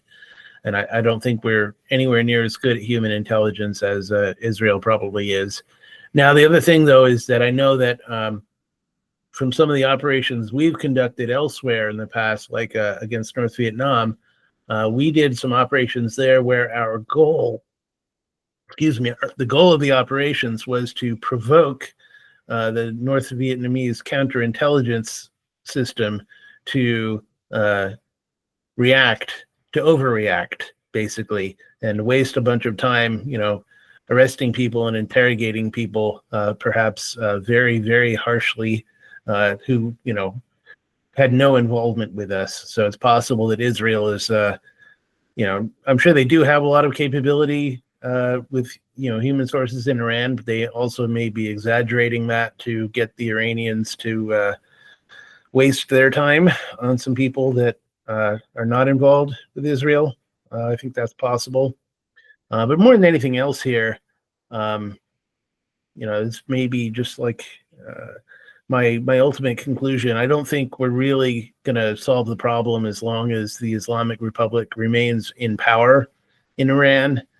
And relying upon the Iranian people alone to overthrow them, I think, is never going to happen. Basically, those types of domestic insurgencies never succeed without some kind of outside support. I wouldn't necessarily say that needs to be, a full-blown conventional military invasion. I don't think that was a good idea. Not even sure that, a violent revolution within Iran would be a good thing for us to get involved with. The model I would have in mind would be more along the lines of what we did with Solidarity in Poland, where we support a nonviolent movement against the regime, but we support it, with a lot of commitment. We just haven't done that in the past. Every time there's been an opportunity to do it, one leader or another of ours has chickened out. I know Obama has, and I'm sure others have too, that I can't remember right now. So, I think we need I'm going to move on to my next slide here. We need a long-term strategy. And by the way, real interesting quote about human intelligence before you get to the slide. Yeah. Yeah, when he was advising American anti-war activists visiting North Vietnam, Prime Minister Pham Van Dong stated, "You have to fight this war with intelligence, not with computers. The Yes. computers merely multiply man's stupidities thousands of times." So this Yes. is somebody in North Vietnam. That's a very highly intelligent statement. I respect him. I don't like his governance and his economics, and he's part of the world global revolution against the United States, even against the United States that I would like. Yes. Who does not prefer it. That's a brilliant statement. That shows great insight. When you read this, you got to think, these people are pretty impressive. It doesn't mean I like them, but they really have an understanding of our frailties and weaknesses. And I know I get called an alarmist and, oh, Nevin, don't worry. We got all this high-tech weaponry and blah, blah, blah. And that was said back then, when Edward J. Epstein was writing his book Deception, when he was doing the research for it. Yeah. So well, there's certainly, and we certainly are I think, seeing that multiplication of human stupidity with the large language models that are being passed off as artificial intelligence these days. I like them, I use them, but they're not really artificial intelligence, if you ask me.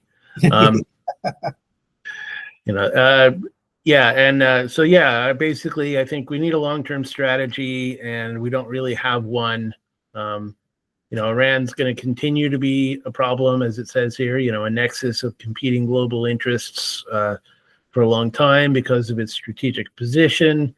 It has a lot of natural resources, a lot of human capital there. They're going to try and resume their atomic program to the best of their ability. We don't know exactly how much it's been impaired or set back, but I don't know why they wouldn't try to rebuild it. I'm sure they'll get plenty of help. Russia even made some idle threats about possibly supplying Iran with atomic weapons. Hopefully those were idle threats, but you can never rule it out. Now, I remember back when you mentioned Khatami earlier, I remember when he was meeting with Pakistan about an Islamic bomb back in the 90s. So that's another possible supplier that they could avail themselves of, or North Korea. There's no reason why that can't happen. As we covered earlier on, we really need to not get confused by these false narratives about Iran where they basically say it's all our fault because we overthrew a democratically elected leader that they never actually had.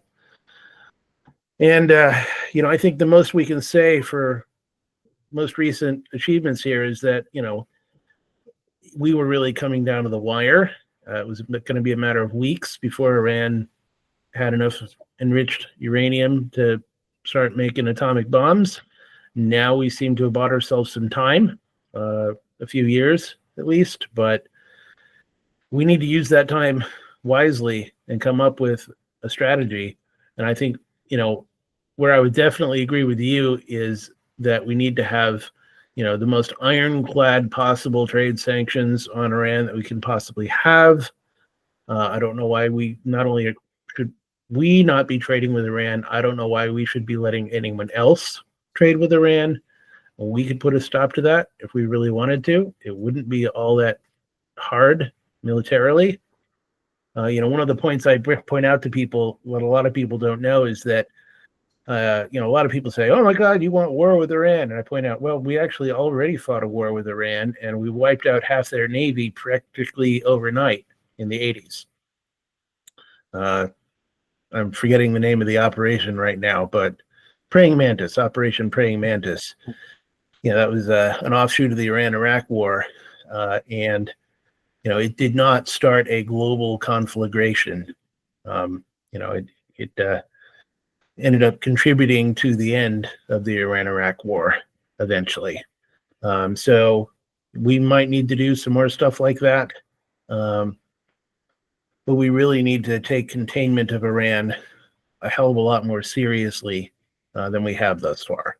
And honestly, one of the things I'm kind of hoping is that hopefully the President Trump sees the futility of attempting to negotiate with Iran, like he seems to have seen some of the futility of negotiating with Hamas.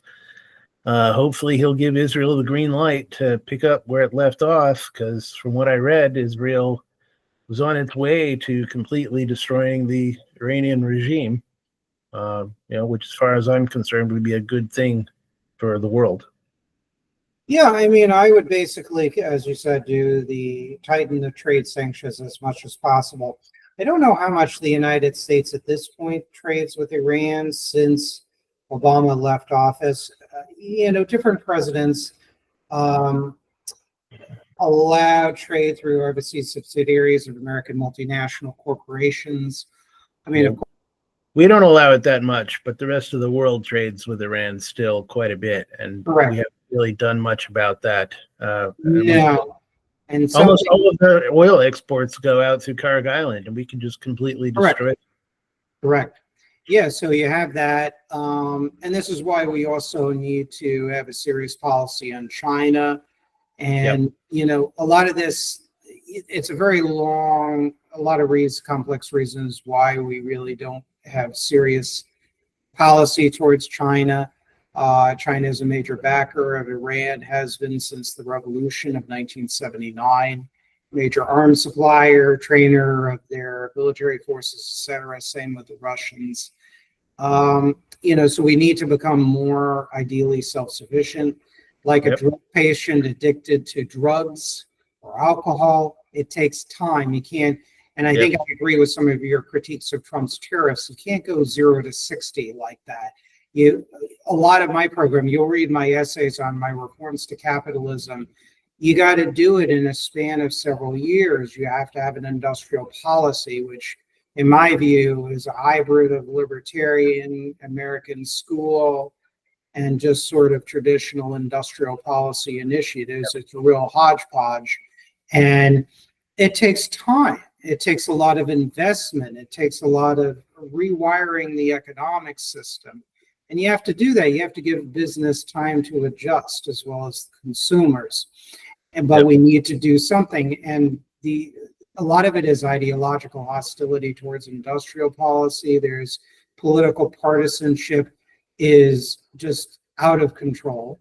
And it has been for a long time. Well, and this leads into, this is a good segue to a couple other topics I wanted to make sure we addressed, which one is that, as I'm sure you know, Iran now has their own pet think tank here in America on foreign policy, the Quincy Institute for Responsible Statecraft, which was founded by the former head of the National Iranian American Council, Trita Parsi.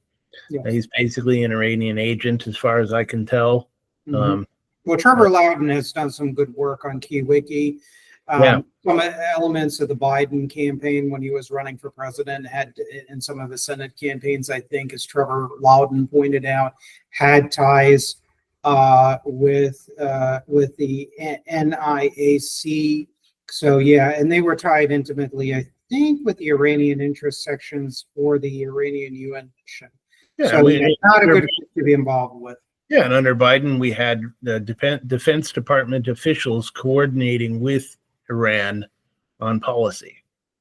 So we have known identifiable people in the Defense Department. If they're not gone yet, hopefully they are, but I haven't heard whether they're gone or not. Basically, going to Iran and saying, how can we help you, instead of being loyal to America like they should be. I think that's just a terrible thing. And gosh, there was one other point I was going to make. Now I've lost it. Well, I think just overall, the way I would conclude is that we need to, defund Iran, because Iran is funding a lot of stuff here, like a lot of I remember the other point was all these pro-Hamas protests in major cities and on university campuses. I read that they've been basically getting funded by Iran also. So, and just another angle here is that Iran's also been heavily involved with Venezuela for a long time. And Venezuela, under Biden, decided to empty its prisons and its insane asylums and send the people from them up here. So, to me, a lot of the hot button issues that conservatives ostensibly care about the most, like, uncontrolled immigration, this is something that Iran is heavily involved in promoting. And, the people who were upset about, Trump taking military action against Iran claim to be more concerned about these other issues without realizing that Iran is just as involved in those other issues as they are in, making life as miserable for Israel as they possibly can. I'm really glad you brought that up. And really thank you for bringing up the latter point. We seem to forget because we're so focused on the Middle East and how it affects Israel.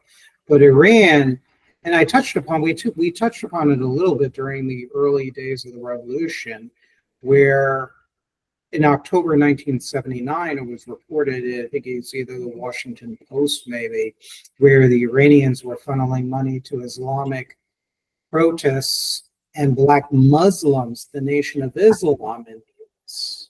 So this has been an old issue. Iran is involved in cooperating with Cubans in intelligence and other military matters. The Iranians cooperate with Venezuela. They supposedly have Revolutionary Guard advisors there. There have been accusations, I don't know how true they're not, that the Iranians were attempting to install missiles there. I mean, I haven't heard much in years about that. That could be just a rumor, just a report, maybe on plans that never panned out. You have the Iranians have a presence back in the Sandinista dictatorship. They have a sprawling embassy there, and I believe some Revolutionary Guard Corps people there. Because the Sandinistas, is just saying this with the audience, they took power again in 2007 and have been in power since then. And they also had a lot of influence when they were voted out of power in February of 1990. They still had a lot of influence behind the scenes in Nicaragua. The Iranians, even the Biden administration officials, intelligence officials, to their credit in this case, actually mentioned, which was widely reported in the mainstream written press, that the Iranians were covertly funding many of these pro-Hamas, anti-Israel protests. And I believe they were doing that. Biden was more, compared to Obama, was more of a split personality on a lot of these national security issues. He was horrible as a senator on national security, so he pleasantly surprised me on a lot of fronts, but also he retained his true self on a number of other issues. We can talk about that. Yeah. He clearly let some people make some good decisions when he was in office. Obama, I don't think there was any good decisions really to speak of. I mean, I can't think of any. If anybody in the audience can tell me, just let me know. We also know that a number of these demonstrations are tied to the PSL, Party of Socialism and Liberation. Those of you who don't know what PSL is, they keep on growing and growing.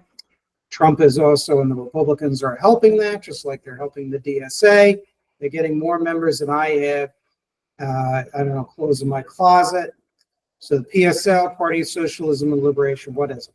It is a Trotskyite splinter from the Trotskyite Workers' World Party, led by Gloria La Riva, Brian Becker, all of whom were involved with the Workers' World Party, and one of its fronts, the International Action Center. So they are tied or very supportive of every totalitarian anti-US dictatorship you can possibly think of. The PSL, that is. Yeah, and if I remember correctly, the Workers' World Party, they were the Trotskyists who decided to support the Soviets after the secret speech denouncing Stalin. Yeah, they supported this. So they were formed in the mid-1950s. And according to former Romanian Securitate head chief Ion Pacepa, he revealed that the Workers' World Party was actually formed at the behest of the Soviets and under the control of the Soviets. And the Romanians and other Soviet bloc European countries helped.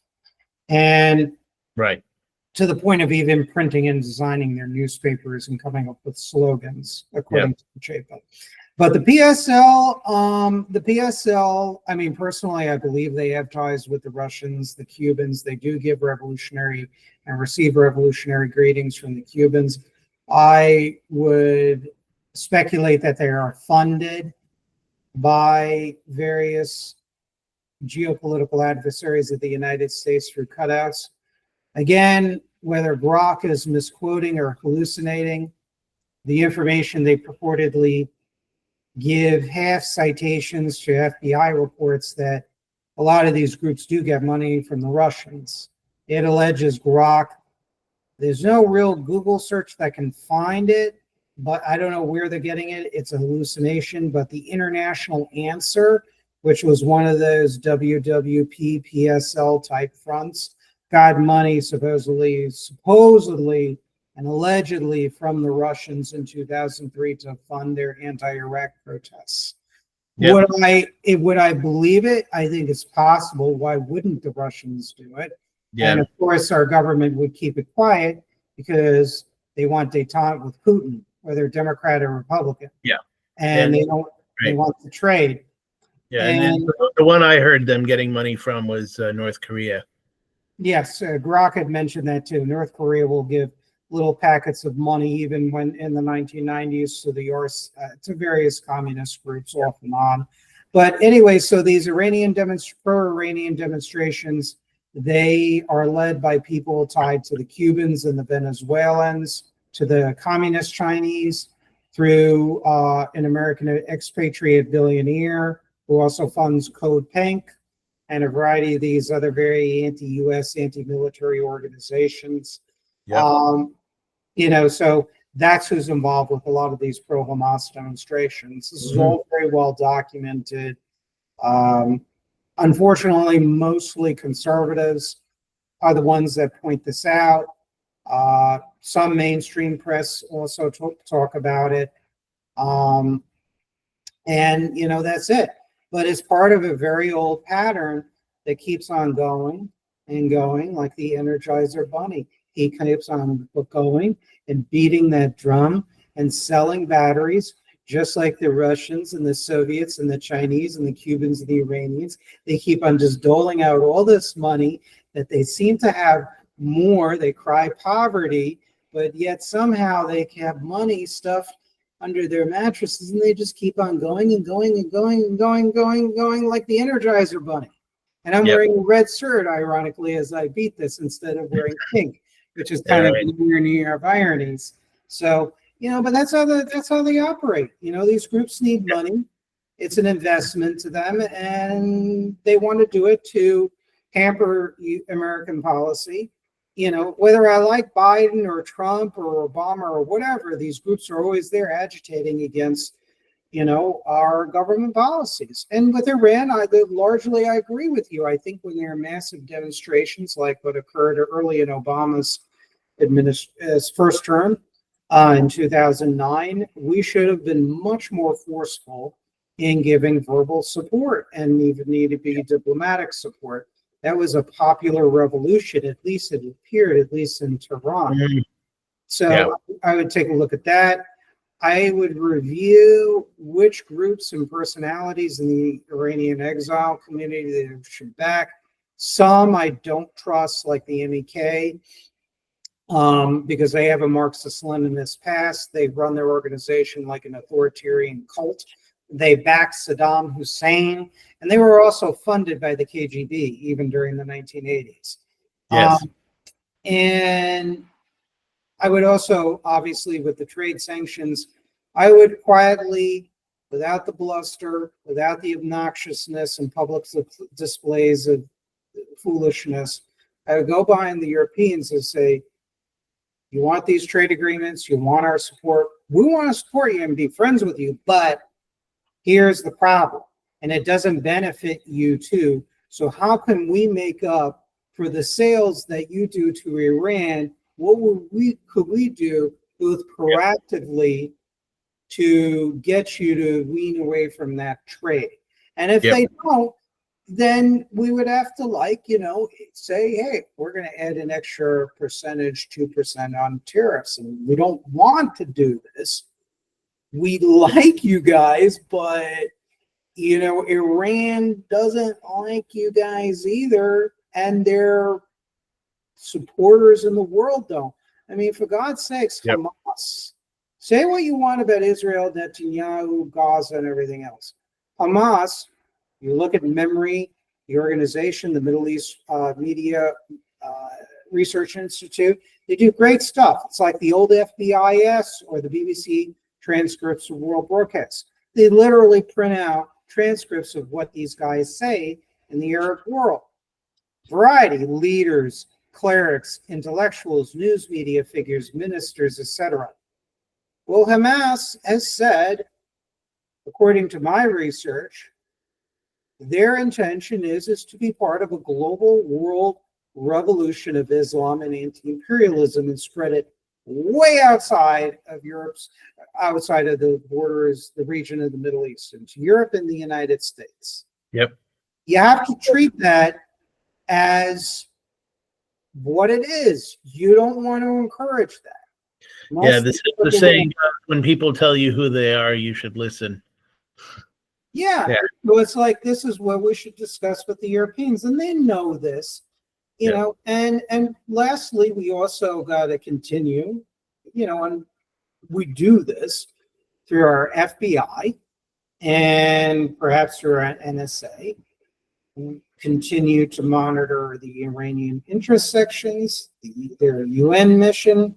There are certain front groups in Iran, like the Alavi Foundation, that was, I believe it was closed eventually or shut down.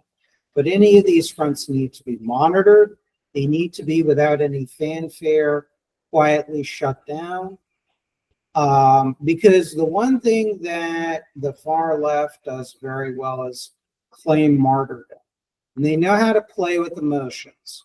Just like Conservative Incorporated will use buzzwords to cover up their real agenda, the far left will do the same thing, and they'll use different terms like social justice and peace and all the rest of it and everything else. And if I were president, and I would not want the job, I'm being honest, but if I were advising a president, I would say, look, you want an ambitious program to do all these things, you need to get on TV every freaking week. Not designing gold ballrooms and ripping up the Rose Garden. No, actually getting on TV and saying, ladies and gentlemen, this is why we're doing it. Here's the evidence, without burning intelligence assets of our allies, as well as our men and women serving as intelligence assets. This is what's going on. Boom, boom, boom, boom, boom, boom, boom. Here's the history. Now, I wouldn't be good at it because I'd be droning on like a professor. That's not going to fly with the American people. You need somebody who's going to bullet point it and say, this is the evidence. And if we need to do it twice a week, that's what we do. That's what leadership is about, bro. Yeah, so I definitely agree with you there. And I was just reading about a good example of that from Reagan after the Beirut bombing, where he got on TV to explain to the American people, why we were there and what he thought we needed to do there. And it was very well received when he did that. Now, he was very good at it, but I think we've got people now that are pretty good at that sort of thing as well. I think Marco Rubio is very well spoken, and much as I have my own problems with Trump's personality, he is a good communicator. Mhm. So, when he makes up his mind to, make statements like that, he does it pretty well. And it's a lot better than when it's prepared and not some off the cuff thing or him, tweeting in the middle of the night. I think that he needs to do more of that. And I would like to see him do more of that. Uh, I don't know what the right frequency is, but it seems like we get a tidbit here and there because he bothers to answer a question that some reporter asks him, and frequently what he says is off the wall, but frequently it's quite good. So I see it as hit and miss, but I'd like to see him work harder at trying to consistently uh, communicate some of these bigger policy goals to us, to tell us, what he's trying to do, what's really going on. I know there's going to be some stuff behind the scenes that he can't reveal, but there's got to be stuff that he can too. So This is where we screwed up the Vietnam War, and this is where Reagan was very good. And I have my criticisms of Reagan on a lot of fronts, but one of the bunch of Cold War policies he pursued well was he did go on TV at times to defend his Central American policy. I remember that when I was a young kid.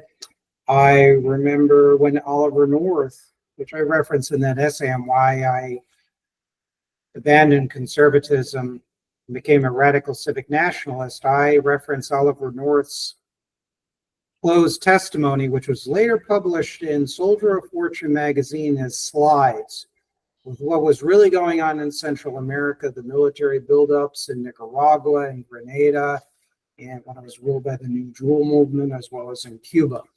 And there you had the proof.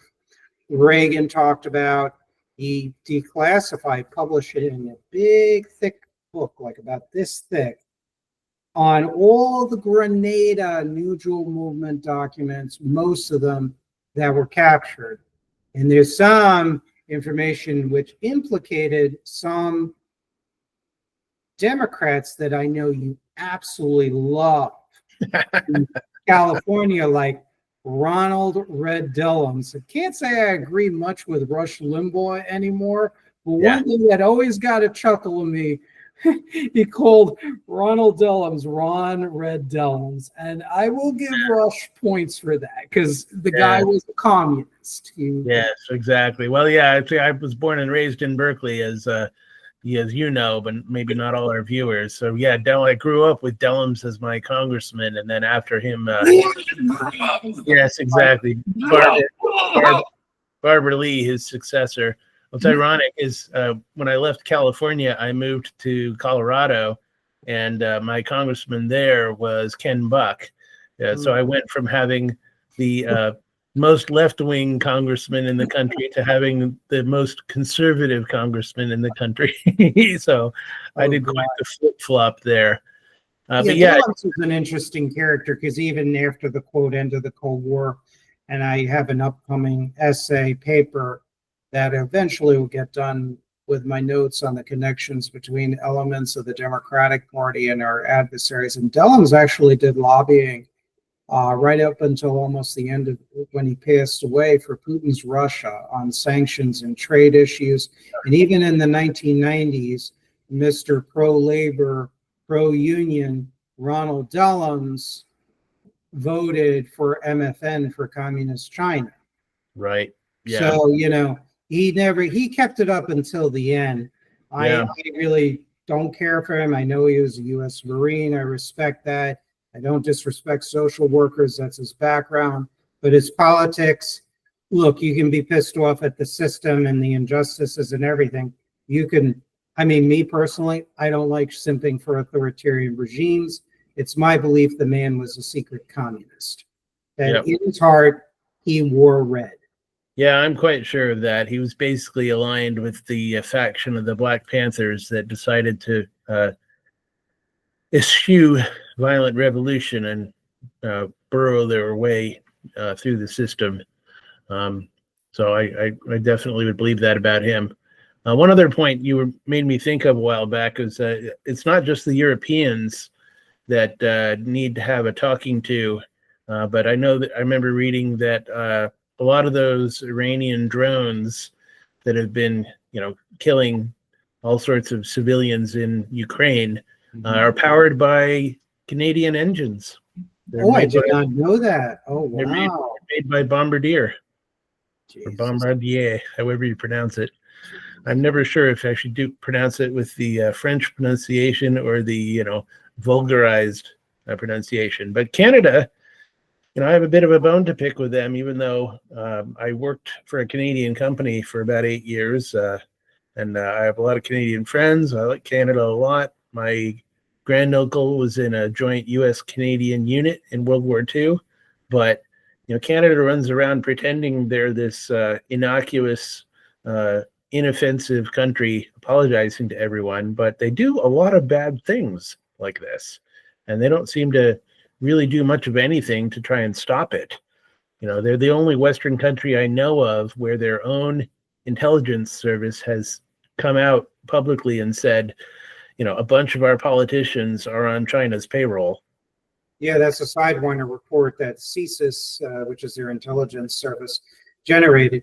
Yeah, what I find with the alliance system, countries have what I term intersections of interest, but each country, including our own, has a lot of complex political and economic dynamics, and it's very complicated. And you'll have different interest groups within a given free society that undermines the national security interests of said societies, of these free and neutral countries. And it's a difficult thing to grapple with, but this is where we need to change the laws and whatnot. And we need to change the laws regarding lobbying. There needs to be laws like campaign finance. There needs to be major exposure. And Reagan, I was continuing was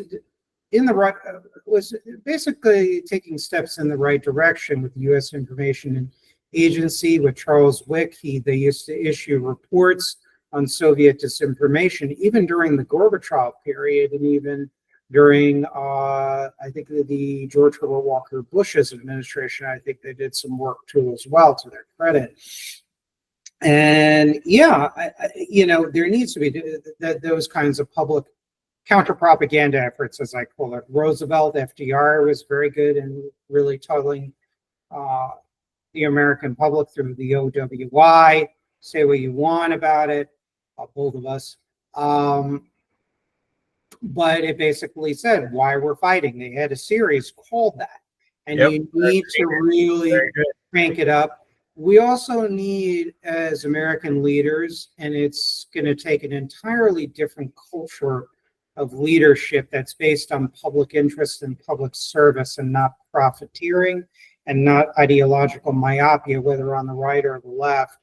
And that is that there needs to be that change in culture where it's all about solely the public interest and how do I better serve the public interest, about the national interest. It's about being level-headed and having a very steady hand.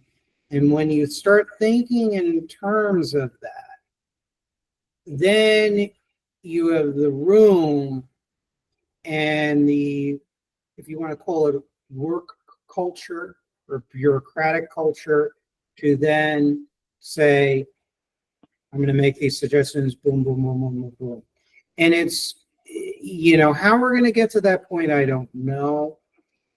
But in order, I think, to have that political consensus, you got to get also the trust of the American people with the leaderships. And that's why the leadership has to be motivated by a sense of noblesse oblige, public interest, the national interest, truly public service, like it actually means something, and it's not just something to just speak empty words about. And American people, I think we can detect who is a sincere leader and who is basically full of crap. And look, I've met some, and some don't. And there are plenty of people on the right and the left that get snowed in by people. that are not good people, in my opinion. I've seen, look, I was a politically active Republican. My roots were in the right. And I've met some really good people. I might not agree with them on every issue nowadays, but they were good people.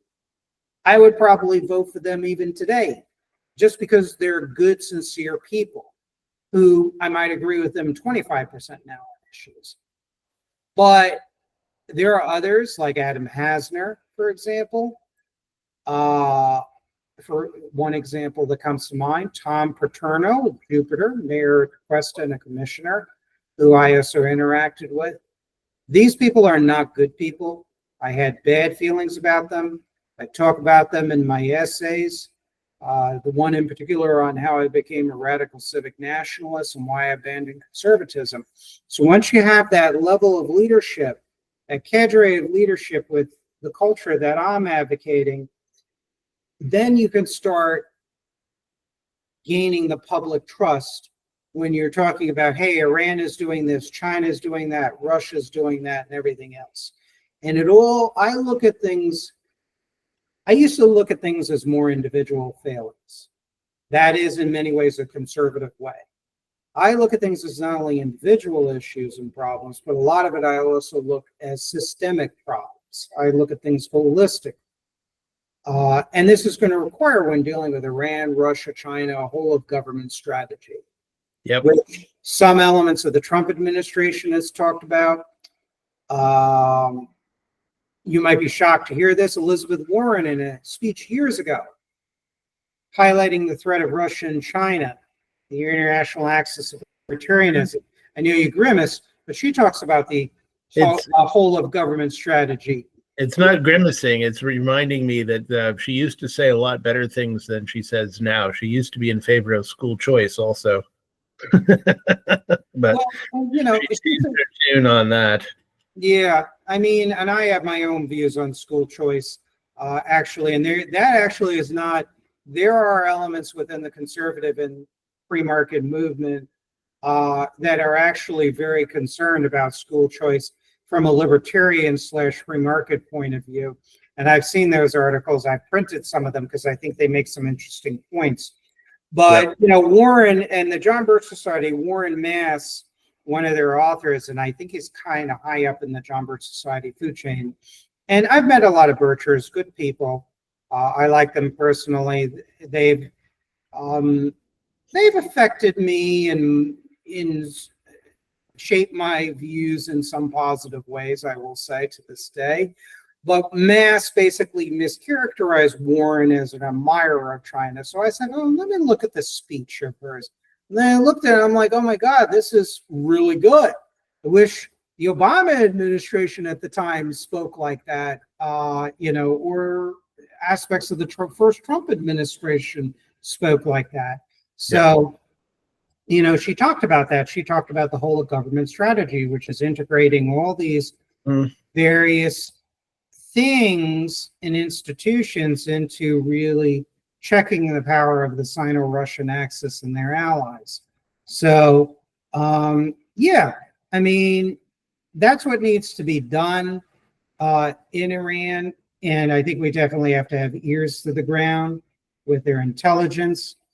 And I think we need to quietly, if we find Iranian agents here in the United States, of which there are clearly, why wouldn't there be? Quietly deport them, no fanfare. I'm not a big fan of the alligator Alcatrazes and all this other shit, but quietly send them back to Iran, clean, done, get the hell out of the country, don't mess things up. That's it. A lot of this is perception management too, as well. I work in the public sector, okay? Just like in the private sector, if you're actually a smart business person, you have to always keep up with your competition. And you always have to continually improve your product. That's how it's supposed to work in theory. Yes.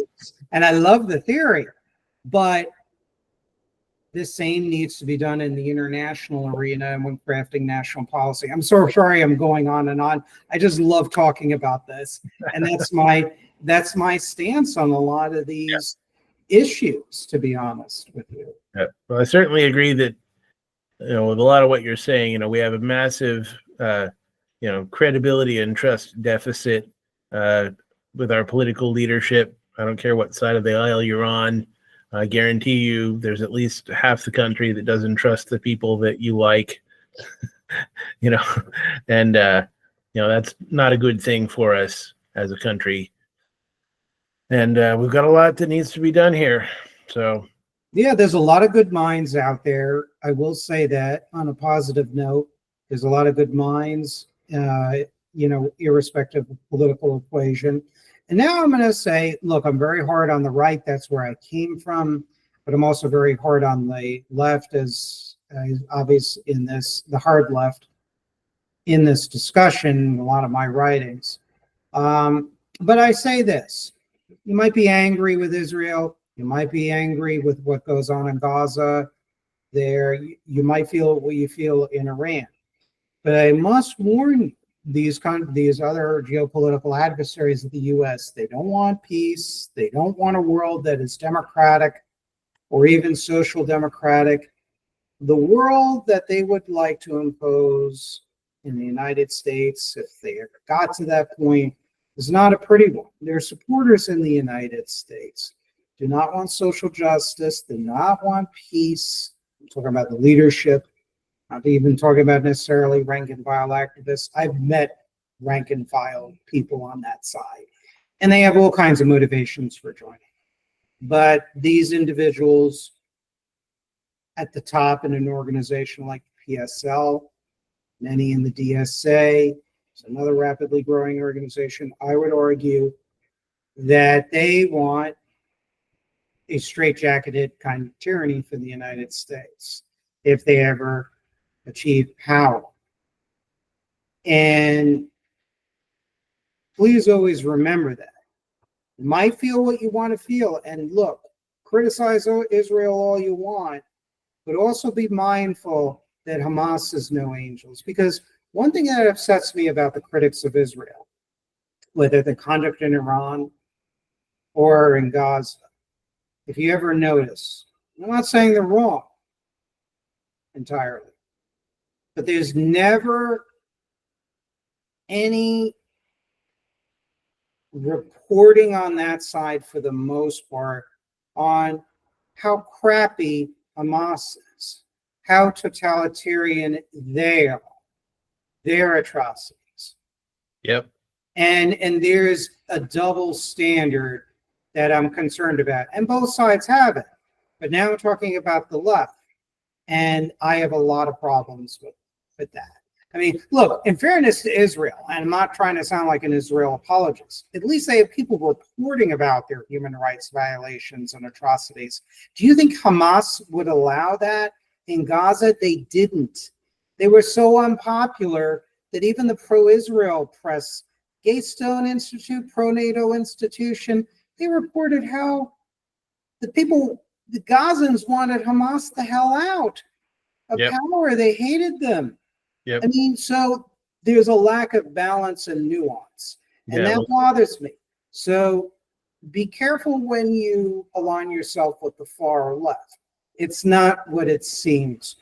Don't trust them, because party of socialism and liberation is just a buzzword. Yes, indeed.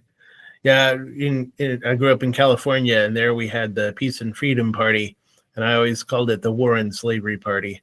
So I remember those folks. They outlasted after the fall of Vietnam. I think they kind of hung around even in the 1980s and even beyond. In the 90s, they had Lenora Fulani running for president.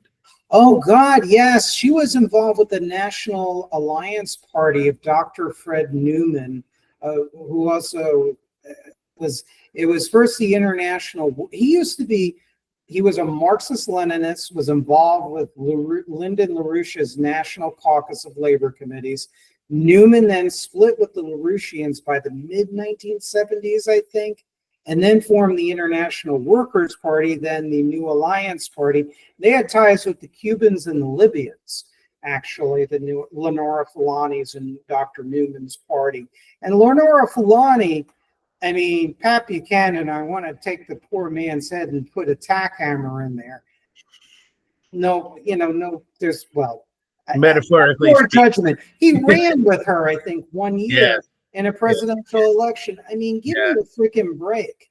I know. It's clearly a desperation move and proof of the horseshoe theory of politics, that the far left and the far right are not really all that far apart.